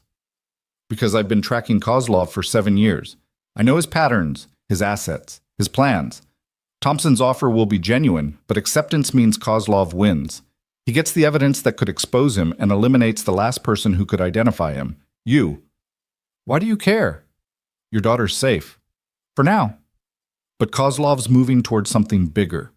The bioweapon programs my daughter's immunity could unlock. He wants to sell that capability to the highest bidder. Imagine a world where one side could deploy biological weapons their enemies couldn't defend against. The implications were staggering. It would shift the entire global balance of power, make nuclear weapons obsolete. Wars would be won with viruses, not missiles. What do you propose? We work together. You have the evidence to expose Kozlov. I have the resources to protect your daughter and eliminate his network. Together we can end this before it truly begins. Mark stood, decision made. I need to verify what you've told me. If Thompson contacts me tomorrow as you predict, we'll talk again. Fair enough. Volkov handed him a card with only a phone number. When you're ready. But don't wait too long. Kozlov's patience is not infinite, and your daughter's safety becomes less certain with each passing day. Mark left the apartment, finding Murphy waiting in the hallway.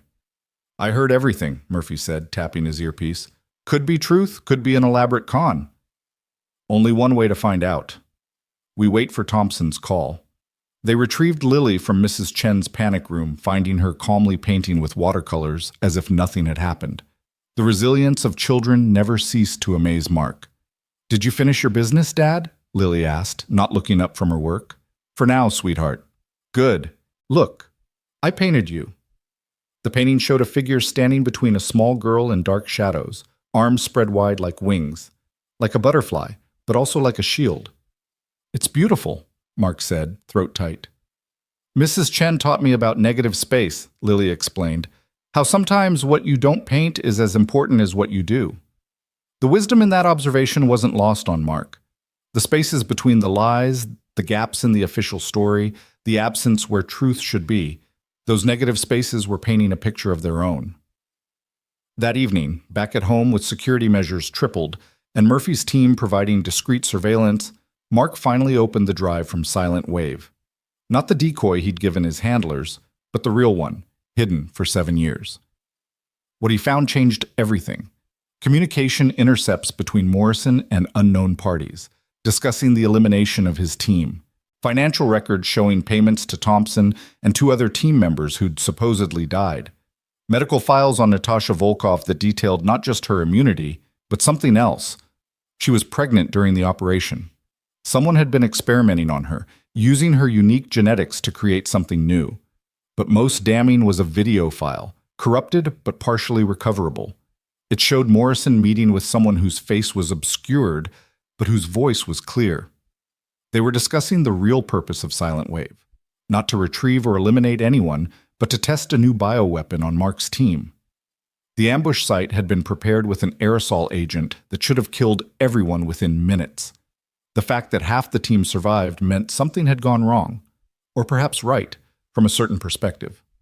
Mark's phone rang at exactly 1400 hours the next day, just as Volkov had predicted. "Ghost," Thompson's voice was exactly as Mark remembered. "We need to talk." "I thought you were dead, Thompson." "We're all dead, officially.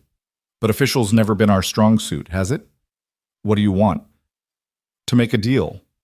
You have something my employer needs.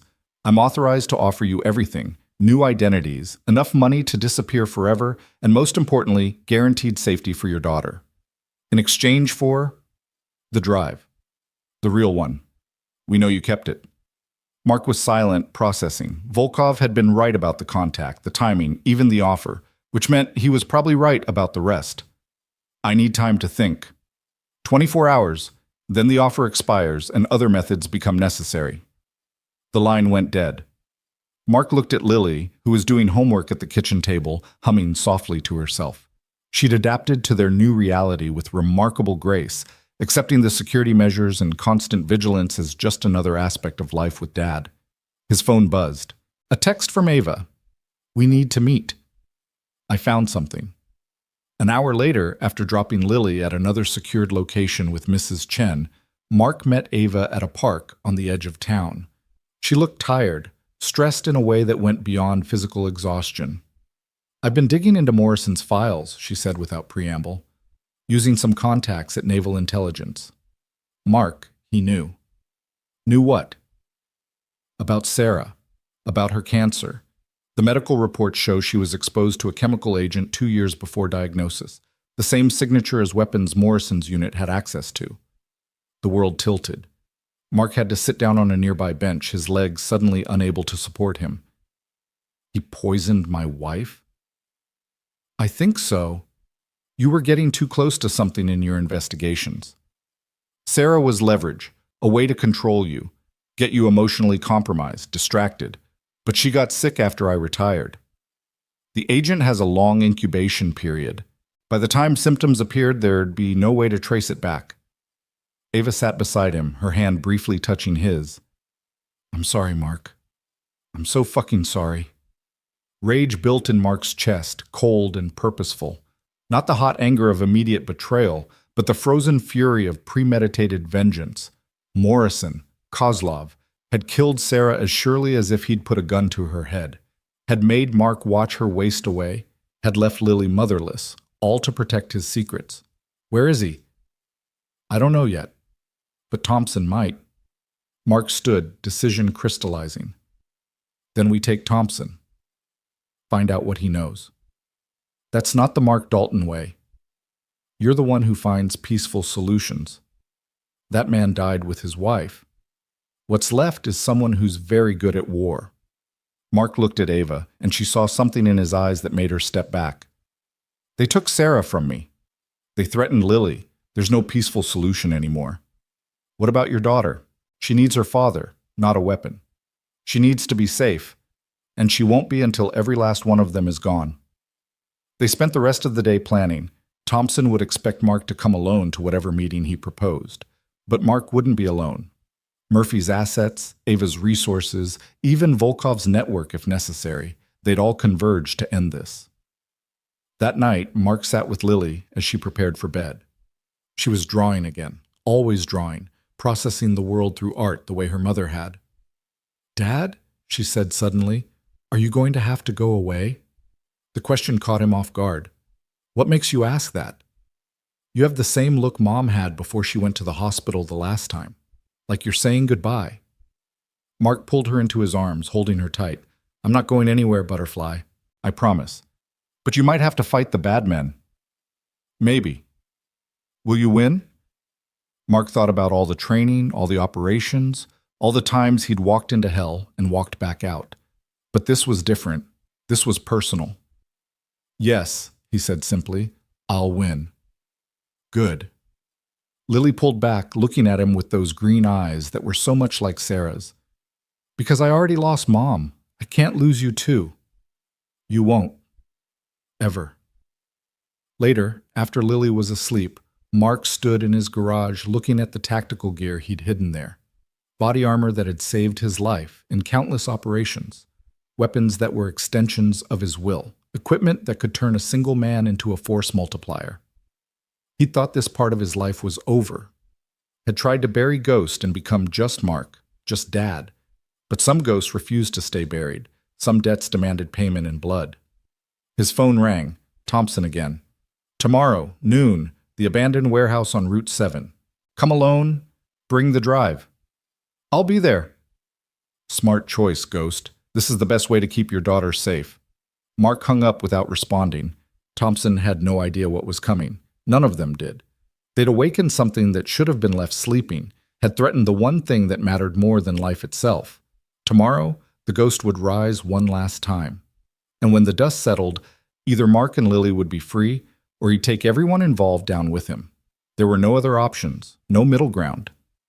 He looked at the photo of Sarah he kept in the garage, her smile radiant despite the chemo. She'd made him promise to be happy, to find peace, to raise Lily with love instead of loss. "I'm sorry, baby," he whispered to the photo. "I tried to be what you wanted. But they won't let us have peace, so I have to be what I was trained to be one more time." The photo smiled back, unchanging, and Mark could almost hear her voice. "Protect our baby. Whatever it takes. Whatever it takes." The butterfly drawings on Lily's wall might represent transformation and beauty, but butterflies started as caterpillars, and before they could fly, they had to dissolve into primordial soup, restructuring themselves completely.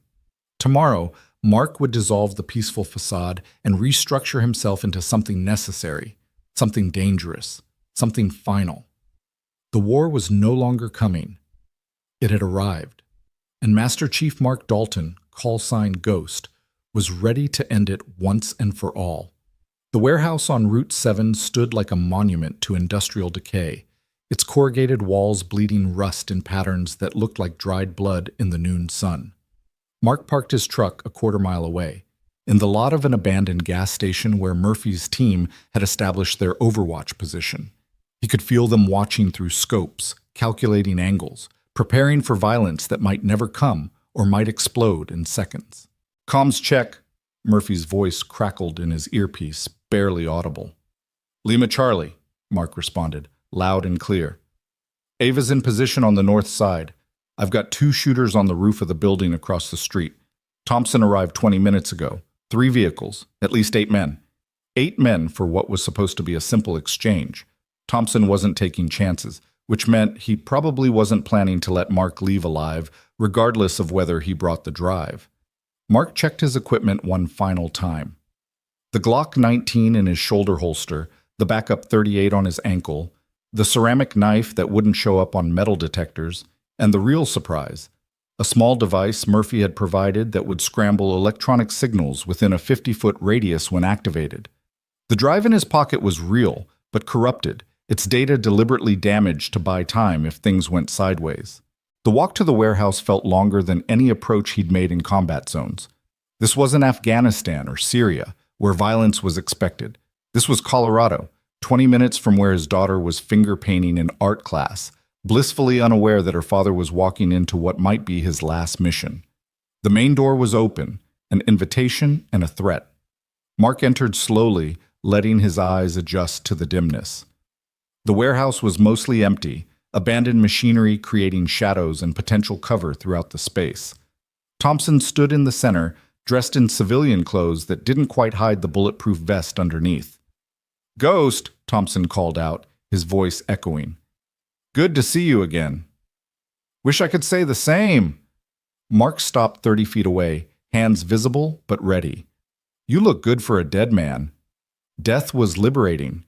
No more orders, no more conscience, just purpose and profit. "Is that what you call betraying your brothers? Purpose?" Thompson's expression hardened. "We were tools, Ghost. Expendable assets in games we never understood. I just chose to switch sides before they could discard me." "They? You mean Morrison, among others." Thompson gestured to his men who emerged from behind machinery and shadows, weapons not quite pointed at Mark, but ready. "The drive, Ghost. That's all we want. Hand it over and you walk away." "What about the others? Rodriguez, Petrov, Chen? Your new friends killed them all. Loose ends, but you're different. You have a daughter, something to live for. They respect that, believe it or not." Mark pulled out the drive, holding it up so Thompson could see it. "This little thing caused all this death?" "That little thing could destroy careers, topple governments, start wars, or prevent them in the right hands. Whose hands would those be? Does it matter? You're out, remember? Just a dad in Colorado who wants to raise his daughter in peace." It was the callback to Mark's own words that made him realize Thompson had been listening, probably for years. Every conversation near a phone, every moment of perceived privacy, all of it compromised. "You've been watching us," Mark said. It wasn't a question. "Morrison's orders. Keep tabs on the survivors. Make sure nobody talked. You were so good, Ghost. 3 years of being nobody. If that reporter hadn't started digging into Silent Wave, if Volkov's daughter hadn't surfaced, you could have stayed dead forever. But the past has a way of refusing to stay buried. Morrison needs that drive destroyed, needs the last witnesses eliminated. It's nothing personal." "You poisoned Sarah," Mark said quietly. "You made it personal." Thompson's expression flickered, something that might have been regret passing across his features. "That wasn't me. Morrison acted alone on that. I didn't even know until after she died. But you knew eventually, and you said nothing. What would have been the point? She was already gone." Mark felt the rage building again, cold and purposeful. Sarah's death hadn't just been collateral damage. It had been a calculated move in a game he hadn't even known he was playing. "The drive," Thompson said, extending his hand. "Let's end this, Ghost. You don't want to die here. Think of Lily." "I am thinking of her." Mark tossed the drive, a gentle underhand throw that Thompson caught easily. "That's all I've been thinking about." Thompson pulled out a scanner, checking the drive's authenticity. The device beeped green. It recognized the encryption signature, confirmed it as genuine. What it couldn't detect was the corrupted data within, the careful damage Murphy had inflicted that would make the files unreadable. "Smart man," Thompson said, pocketing the drive. "Now turn around and walk away. Disappear again.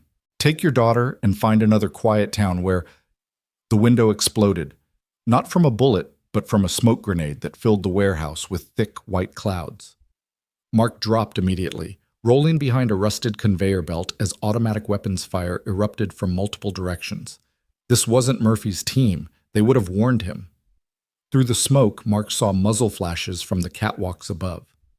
Thompson's men were falling, tactical precision taking them apart. Someone else had crashed the party, someone with professional training and murderous intent. "Ambush!" Thompson screamed, finding cover behind a concrete pillar. "Morrison, you bastard!" The betrayal in Thompson's voice told Mark everything. Morrison, Kozlov, had decided to clean house completely. No witnesses, no loose ends, just bodies in an abandoned warehouse that would make the news as a gang conflict or drug deal gone wrong. Mark activated the signal scrambler, killing communications for everyone within 50 feet. Then he moved, using the smoke and chaos as cover. One of Thompson's men stumbled past, disoriented. Mark took him down with a chokehold, acquiring his weapon, an MP5 with a full magazine. The smoke was starting to clear, revealing the new players. 6 operators in black tactical gear, no insignia, moving with the coordinated efficiency of special forces. They were systematically eliminating Thompson's team, but Mark noticed they were being careful not to hit him. Orders to take him alive, probably. They needed to confirm the drive was destroyed before killing him. "Ghost!" Thompson's voice cut through the gunfire. "Morrison played us both!" Mark found Thompson pinned down, bleeding from a shoulder wound, his men dead or dying around him. Their eyes met across the chaos, 2 warriors who'd been on opposite sides now facing a common enemy. "Sarah," Mark called out. "Tell me about Sarah." "Not now!" Thompson fired at an advancing operator, forcing him back. "Now or I let them take you." Thompson grimaced, pressing against his wound. It was a long-term agent, something Morrison developed off the books. Untraceable after 2 years, he used it on 3 other targets before Sarah, people who knew too much or asked the wrong questions. Who else knows? Nobody. Morrison kept that close. But there's an antidote, or was. He had to test it to make sure the poison worked. Mark processed this, filed it away. Then he made a choice that would have seemed impossible minutes ago. He moved to Thompson's position, laying down covering fire. "Why?" Thompson gasped. "Because the enemy of my enemy is useful until he's not." Mark handed him a fresh magazine. "Can you move?" "Yeah." "Then move." South exit, stay low. They fought their way through the warehouse, an unlikely alliance born of necessity. Mark's training took over, his body remembering patterns drilled into muscle memory through countless operations. The MP5 was an extension of his will, each burst precise, economical. One of the operators got too close. Mark took him down with the ceramic knife, a quick thrust between armor plates. The man dropped, gurgling through his throat mic. Mark took his radio, hearing the chatter. "Target 1 is mobile. Target 2 is with him. Confirm orders?" "Take them both," a voice replied. Not Morrison, someone else, younger, American accent with a slight Eastern European undertone. "The drive is priority. Everything else is cleanup." Mark and Thompson reached the south exit, but it was blocked. 2 more operators, weapons trained on the door. Mark pulled Thompson back just as bullets shredded the space they'd occupied. "Trapped," Thompson said, his face pale from blood loss. Mark was calculating options when he heard it. The distinctive sound of a Barrett .50 caliber rifle. One of the operators blocking their exit simply ceased to exist from the chest up, the massive round turning him into mist. The second dove for cover, but a follow-up shot punched through the wall and found him anyway. "Murphy," Mark breathed. His overwatch had brought the heavy hardware. They burst through the exit into blinding sunlight. Ava was there with a vehicle, engine running. "Get in!" Mark shoved Thompson into the back, then climbed in as Ava floored it. Behind them, the warehouse erupted in flames. Someone had decided to destroy all evidence. "The drive," Thompson gasped. "They'll check the drive." "Let them," Mark said. "It'll take their best technicians hours to realize the data's corrupted. By then, we'll be gone." "We?" "You're going to tell me everything about Morrison. Then you're going to help me find him." Thompson laughed, bitter and pained. "You think I know where he is?" "He's Smoke Ghost, 10 identities, 20 safe houses. He could be anyone, anywhere. But you know how he thinks. His patterns, his resources." Mark turned to look at Thompson directly. "You help me find him, and I'll let you disappear. New identity, new life, just like Morrison promised but didn't deliver. And if I refuse, Then I leave you at the nearest hospital with a note explaining who you really are. Let the agencies fight over who gets to interrogate you first." Thompson was quiet for a moment, weighing options. "There's a place," he said finally, "a safe house in Wyoming. Morrison uses it for sensitive meetings. If he's going to ground, that's where he'll be." Ava drove them to one of Murphy's safe houses, a cabin in the mountains that looked rustic but had reinforced walls and enough surveillance equipment to rival a government facility. Murphy was already there, along with 2 of his men. "Thompson," Murphy said, his voice flat. "Should I shoot him now or later?" "Later," Mark said. "Maybe. Depends on how useful he is." They got Thompson medical attention. Murphy had a medic on his team who asked no questions. While Thompson recovered, Mark called Mrs. Chen.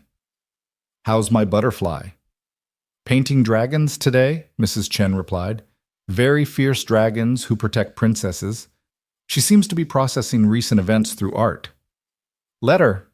I'll be back tomorrow." "Be careful, Mark. The shadows have eyes today." It was code. She'd noticed surveillance. Mark wasn't surprised. After the warehouse incident, everyone would be watching, trying to figure out what happened and who survived. That evening, while Thompson slept off the painkillers, Mark, Ava, and Murphy planned. The Wyoming safe house was fortified, isolated, and probably trapped 6 ways to Sunday. A direct assault would be suicide. "We need bait," Ava said. "Something Morrison wants badly enough to come out of hiding." "The real drive," Mark said. "And me. That's suicide." "No, it's calculated risk. He needs confirmation the drive is destroyed and I'm dead. He'll want to do it personally. It's too important to trust to anyone else." Murphy pulled up satellite images of the Wyoming property. "It's a fortress. Motion sensors, cameras, probably mines on the approach roads. Even if we get in, getting out will be harder." "Unless we make him come to us," Mark said. "Thompson makes contact, says he has me and the real drive. Wants to make a deal. Morrison won't trust him after the warehouse, but he'll be curious enough to investigate. And then? Then we end this." They spent the night refining the plan, but Mark's mind kept drifting to Lily. She was the reason for all of this. Not revenge, not justice, but the simple need to ensure she could grow up without looking over her shoulder. Thompson woke around midnight, groggy but coherent. Mark interrogated him for hours, pulling out every detail about Morrison's operations. The network was larger than expected, reaching into multiple agencies, several governments. Silent Wave had been just one operation in a larger game. "He's building something," Thompson said eventually. "I don't know what, but Silent Wave was supposed to fund it. The bioweapon angle, your daughter's immunity, it's all connected to something bigger." "What kind of something?" "The kind that reshapes global power structures." He talked about making traditional warfare obsolete, about conflicts won without firing a shot. Biological warfare on a scale never before imagined. Targeted plagues that could eliminate specific ethnic groups or geographical populations. The ultimate weapon for ethnic cleansing or territorial expansion. "Volkov was right," Ava said quietly. "This is about more than just cleaning up loose ends." Mark made a decision. He pulled out the card Volkov had given him, dialed the number. "I wondered when you'd call," Volkov answered. "Morrison is Kozlov. You were right about everything." "I usually am." "What do you need?" "Resources. Morrison has a safe house in Wyoming. We're going to draw him out, but we need support." "Done. I'll have assets in place within 12 hours. Anything else?" "Your daughter. She needs to know the truth." "No." Volkov's tone was final. "She's built a life free from this darkness. I won't destroy that. Morrison knows she exists. Once he's done with us, he'll come for her." There was a long pause.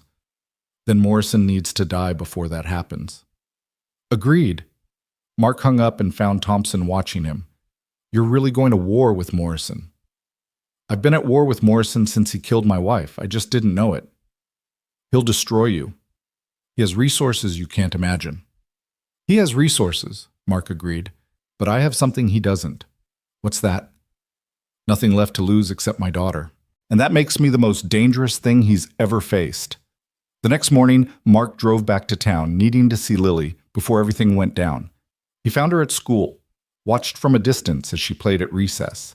She was laughing, chasing friends, being a normal kid. It was everything he'd fought for, everything Sarah had wanted for her.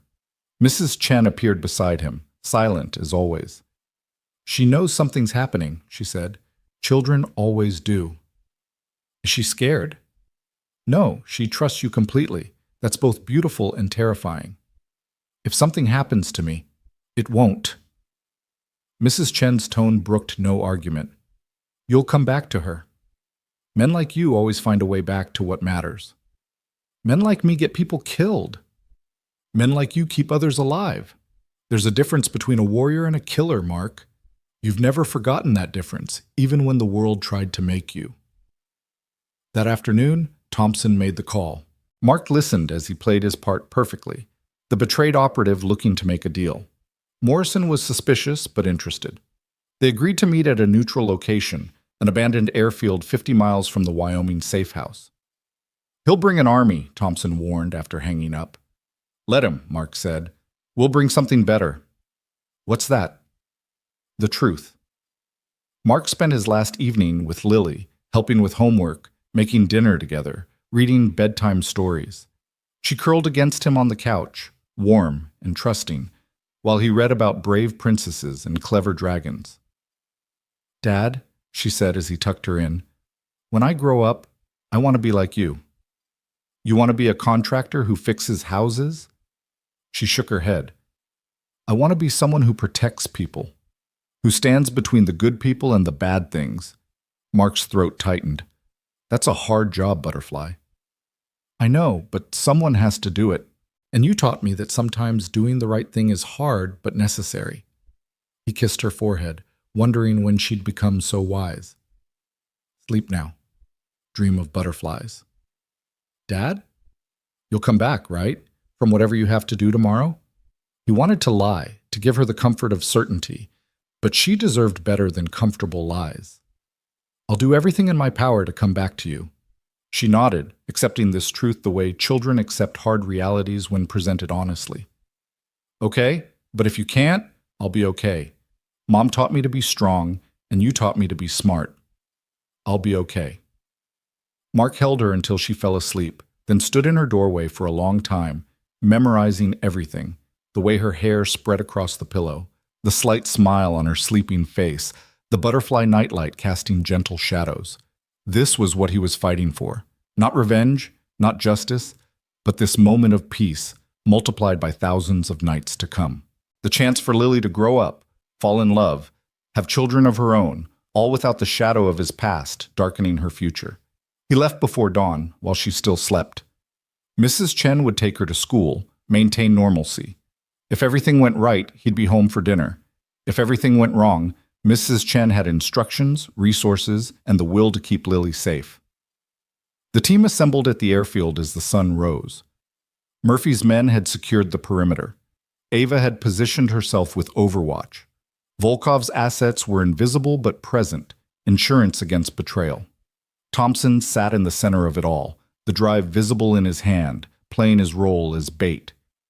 Mark was hidden, watching through a scope as vehicles approached. 3 SUVs, 2 escort trucks, enough firepower to level a city block. Morrison stepped out of the middle SUV, and Mark got his first look at the man who'd destroyed his life.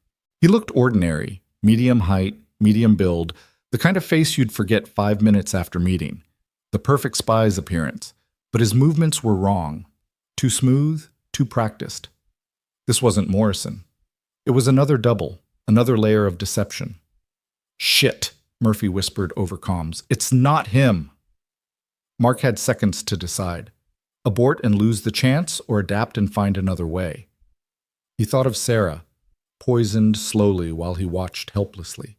He thought of Lily, sleeping peacefully, trusting him to come home. "Execute," he said. The plan shifted. Instead of killing Morrison, they'd take his double alive, make him talk, follow the chain up until they found the real puppet master. Thompson stood as the fake Morrison approached, tension crackling between them. Words were exchanged, too quiet for the mics to pick up. The double examined the drive, pulled out a device to verify it. That's when Mark saw her. A figure on the ridge opposite his position, barely visible, setting up what looked like a sniper rifle. Not part of their team, not part of Morrison's. A third player. He adjusted his scope, caught a glimpse of the face. One blue eye, one green, visible for just a moment before she settled behind her rifle. Natasha Volkov. Natalie Voss. The girl from Silent Wave, all grown up and here to claim her own revenge. Everything was about to go sideways in ways no one had planned for. The ghost from Silent Wave wasn't the only one rising today. The past had come calling, and it brought friends. Mark made another choice, perhaps the most important of his life. Instead of calling out the new threat, he waited. Sometimes the best strategy was to let chaos reign and find opportunity in the storm. The first shot would start a war. The question was who would fire it, and whether anyone would survive the crossfire that followed. In his mind, Mark heard Lily's voice. Butterflies look fragile, but they survive storms. Time to weather the storm, time to see who was truly fragile, and who would emerge transformed. The morning sun climbed higher, casting long shadows across the airfield. Somewhere in those shadows, death waited patiently. It had waited 7 years since Silent Wave. It could wait a few seconds more. The shot never came. Instead, Natasha Volkov lowered her rifle and spoke into a radio Mark hadn't known she had. Her voice carried across the airfield through hidden speakers, clear and accented with carefully cultivated neutrality. Hello, Morrison, or should I say, whoever is pretending to be Morrison today. The double froze, his hand halfway to his weapon. Thompson stepped back, confusion evident on his face. This wasn't part of anyone's plan. You don't remember me, Natasha continued, but I remember you. 7 years ago, you had me in a cage, running tests, extracting blood, treating me like a laboratory rat. You told me my genetics would change the world. You were right, just not in the way you imagined. Mark watched through his scope as Morrison's men formed a defensive perimeter, weapons raised but uncertain where to aim. The voice seemed to come from everywhere and nowhere. I have something you want, Natasha said. The complete files from Silent Wave. Not just the financial records, but the medical data, the test results, everything about the bioweapon program you thought died with that operation. The double pulled out a phone, presumably calling the real Morrison for instructions. Mark could see his lips moving rapidly, panic creeping into his controlled facade. You have 30 seconds to decide, Natasha announced.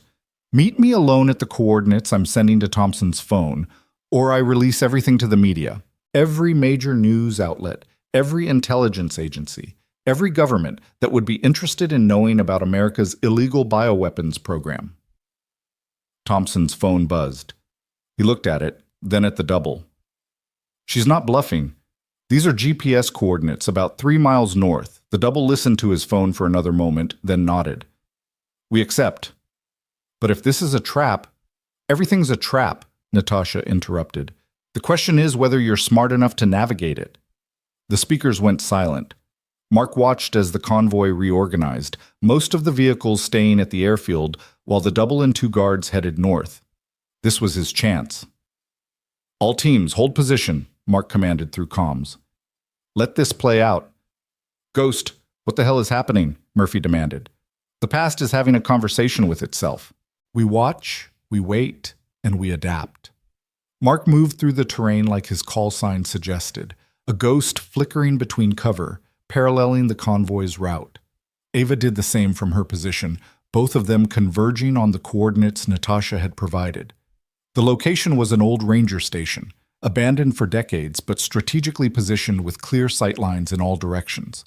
Natasha stood in front of it, no longer hiding, wearing civilian clothes that somehow made her look more dangerous than tactical gear would have. The heterochromatic eyes that had identified her as a child now gave her an otherworldly appearance, as if she existed in 2 realities simultaneously. The double approached cautiously, his guards flanking him. Miss Volkov, I presume? Dr. Voss, she corrected. Natasha Volkov died in Silent Wave.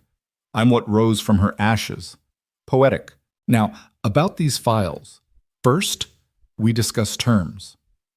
Natasha pulled out a tablet, its screen showing what appeared to be medical data.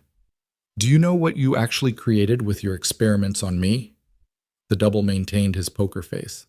We were investigating genetic immunity to certain biological agents. You were trying to weaponize my immunity to create targeted bioweapons that would only affect specific populations.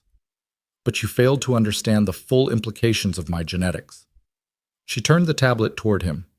My blood doesn't just provide immunity.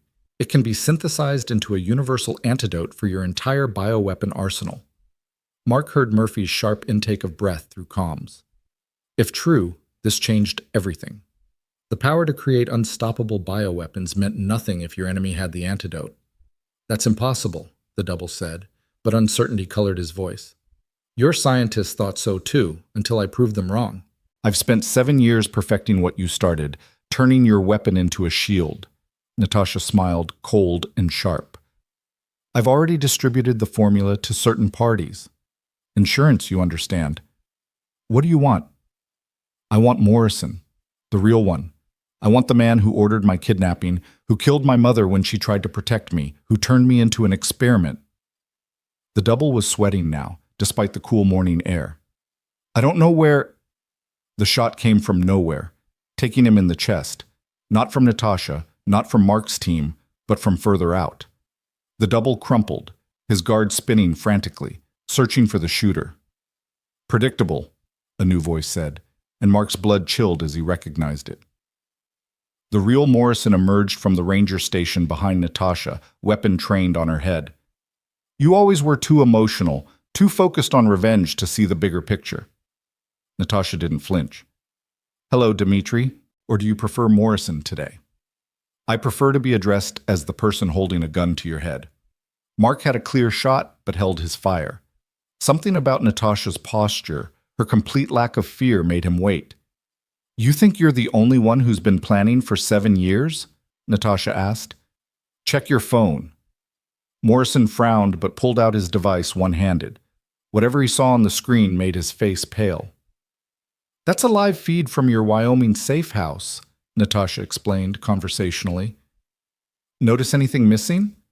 Like the $5 million in cash you had hidden in the basement, or the servers containing your operational data, or the 3 body doubles you had stationed there. Impossible.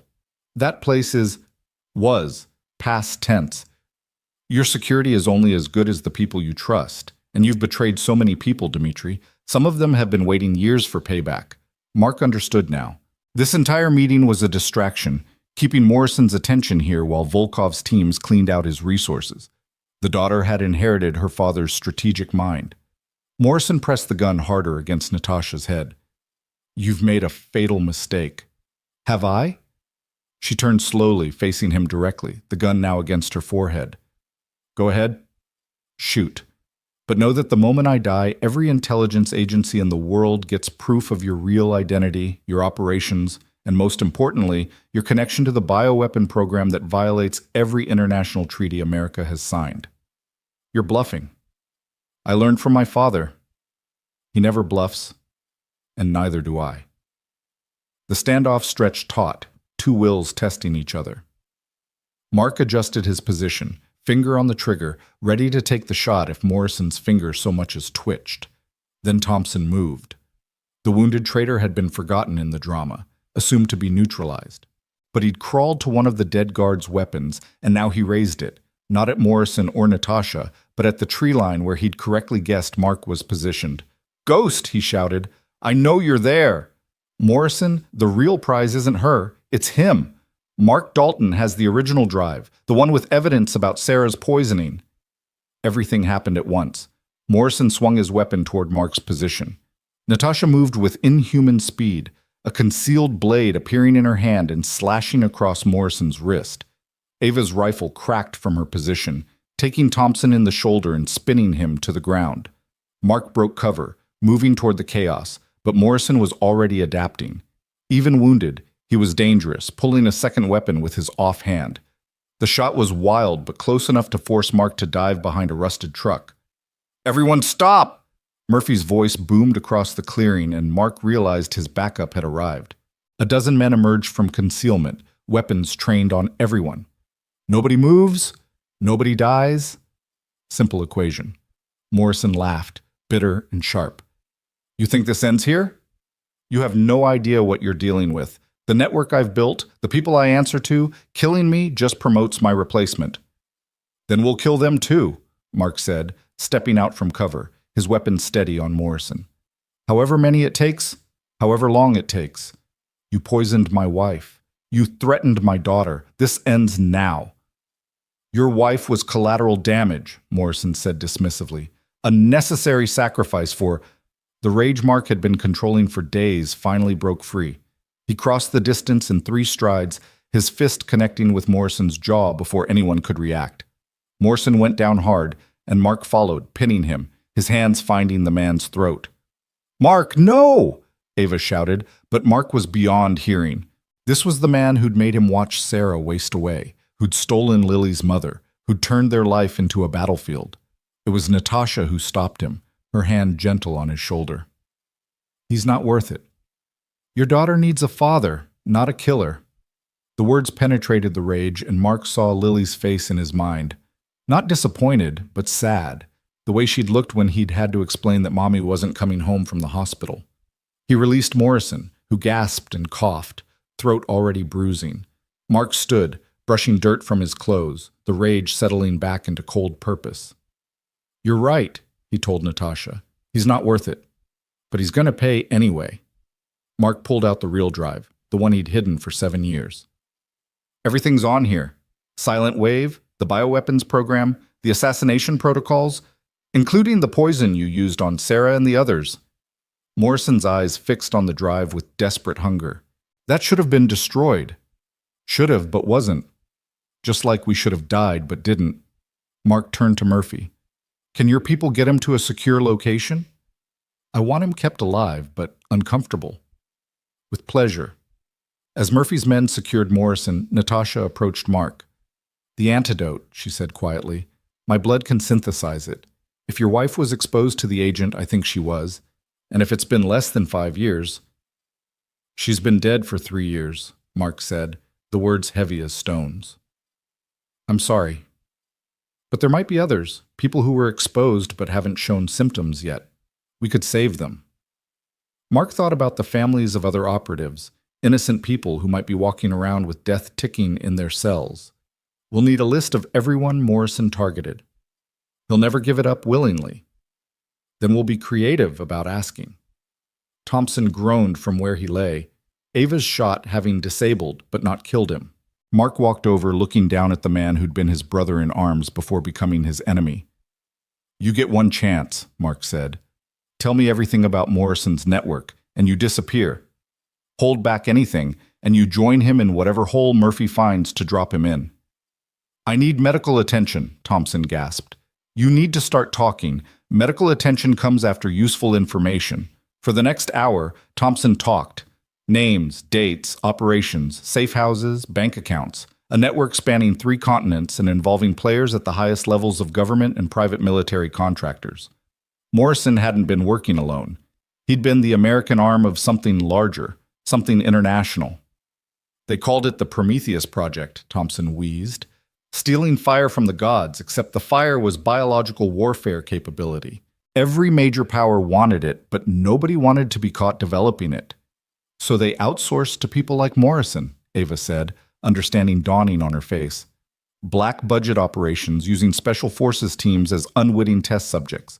Silent Wave was supposed to test the latest iteration, but you all survived longer than expected."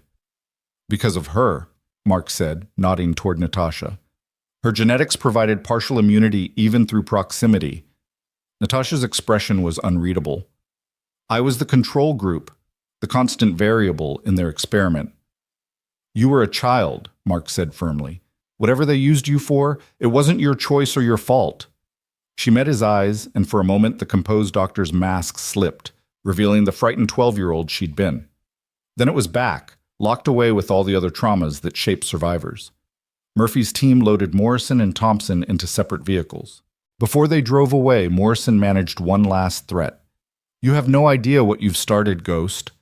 The people I work for don't forgive, don't forget. They'll come for you, for your daughter, for everyone you've ever cared about." "Let them come," Mark said. "I'll be waiting." As the convoy disappeared, Volkov emerged from the tree line.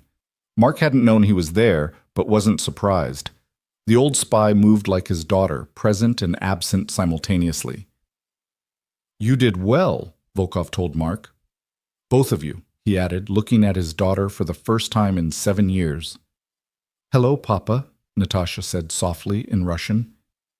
"You were supposed to stay hidden, stay safe," Volkov replied in the same language.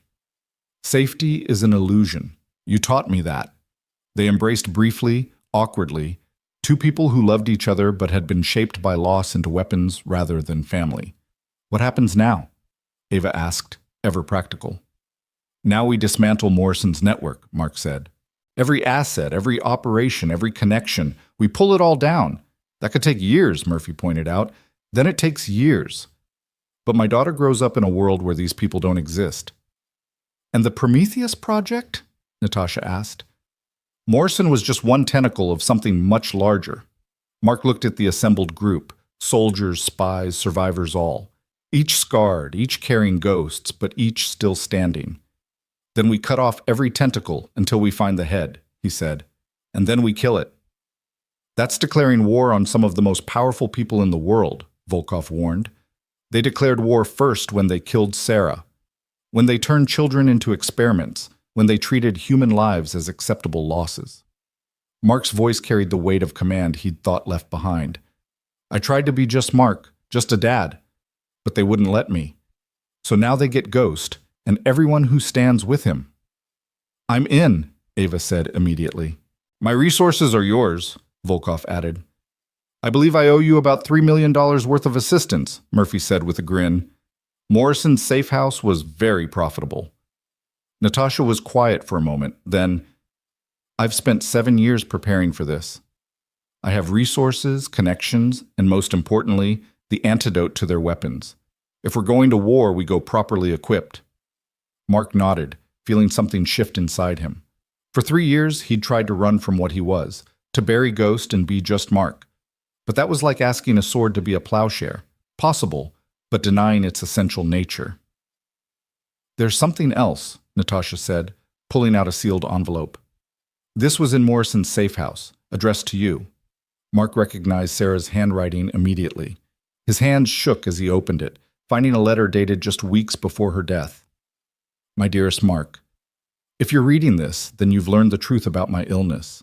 Please don't blame yourself. We both knew your past might catch up eventually. I made peace with it the day I fell in love with you. I know you'll want revenge. That's who you are. A protector, a warrior, someone who stands between evil and innocent. But remember that Lily needs a father more than she needs an avenger. Find the balance, my love.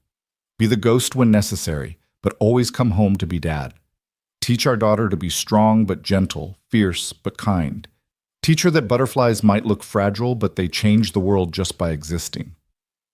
All my love, always. Sarah P.S. I hid something for you in Lily's baby album. Page 12. You'll know when you need it." Mark folded the letter carefully, placing it in his chest pocket, over his heart. Sarah had known. Somehow, she'd known this day would come. "We should go," Murphy said gently. "This location's been compromised. Too many shots fired, too many witnesses." They dispersed, each to their own vehicle, their own preparation. But Mark sat for a moment in his truck, looking at the abandoned ranger station where so much had changed in so little time. His phone rang. Mrs. Chen. "Lily's asking for you," she said. "She says she finished a new painting and needs to show you immediately. Tell her I'm on my way." "Mark? Is it finished?" He thought about Morrison in custody, Thompson bleeding out his secrets, the network still vast and dangerous, but no longer hidden. "It's just beginning," he said, "but the immediate threat is handled." "Good. Lily needs her father tonight, not the ghost." Mark drove home, watching the mirrors from habit, but finding only normal traffic. At Mrs. Chen's building, he found Lily in the studio, covered in paint and grinning. "Dad!" "Look!" She held up her latest creation, a figure standing between light and shadow, 1 foot in each world. But instead of being torn apart, the figure was whole, balanced, and behind it, barely visible, were wings. "It's you," she said proudly. "Mrs. Chen taught me about duality in art. How sometimes things can be two things at once, and that's okay. Mark hugged her tight, paint and all.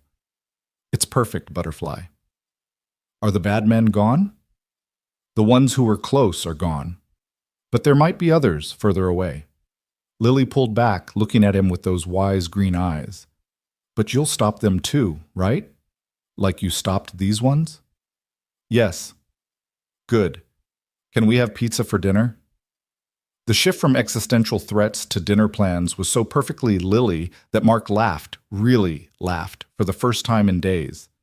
Pizza sounds perfect. They went home together, Lily chattering about her day, her friends, her art. Normal things, precious things.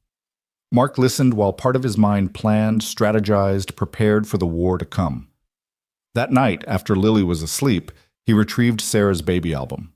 Page 12 showed Lily at 3 months old, grinning toothlessly at the camera. But behind the photo was another envelope, this one containing a small key and an address. Mark recognized it, a storage unit Sarah had rented years ago for her art supplies. He'd kept paying for it after her death, unable to let go of that piece of her. He'd go tomorrow, see what final gift Sarah had left him. But tonight, he stood guard over his daughter's sleep, a ghost watching over an angel, ready for whatever dawn might bring. The war Morrison had warned about was coming. The Prometheus Project, the international conspiracy, the bioweapons program, it all needed to be destroyed. But Mark had something now he hadn't had before. Allies, resources, and most importantly, purpose. He pulled out his phone, created a group text with Ava, Murphy, and Volkov. Tomorrow, we start planning. The real war begins now. The responses came quickly, each confirming their commitment. Even Natasha, somehow added to the group, replied with a simple, "Ready." Mark put the phone away and checked on Lily one more time. She slept peacefully, surrounded by her butterfly drawings, safe in her cocoon of innocence. But caterpillars eventually became butterflies, and butterflies, despite their delicate appearance, were some of nature's most resilient creatures. "Your mom was right," he whispered to his sleeping daughter. "Butterflies change the world just by existing, and you, my little butterfly, have already changed mine." Tomorrow would bring challenges. Morrison's network would retaliate. The Prometheus Project would protect itself. The powerful people who'd invested in bioweapons wouldn't simply accept defeat.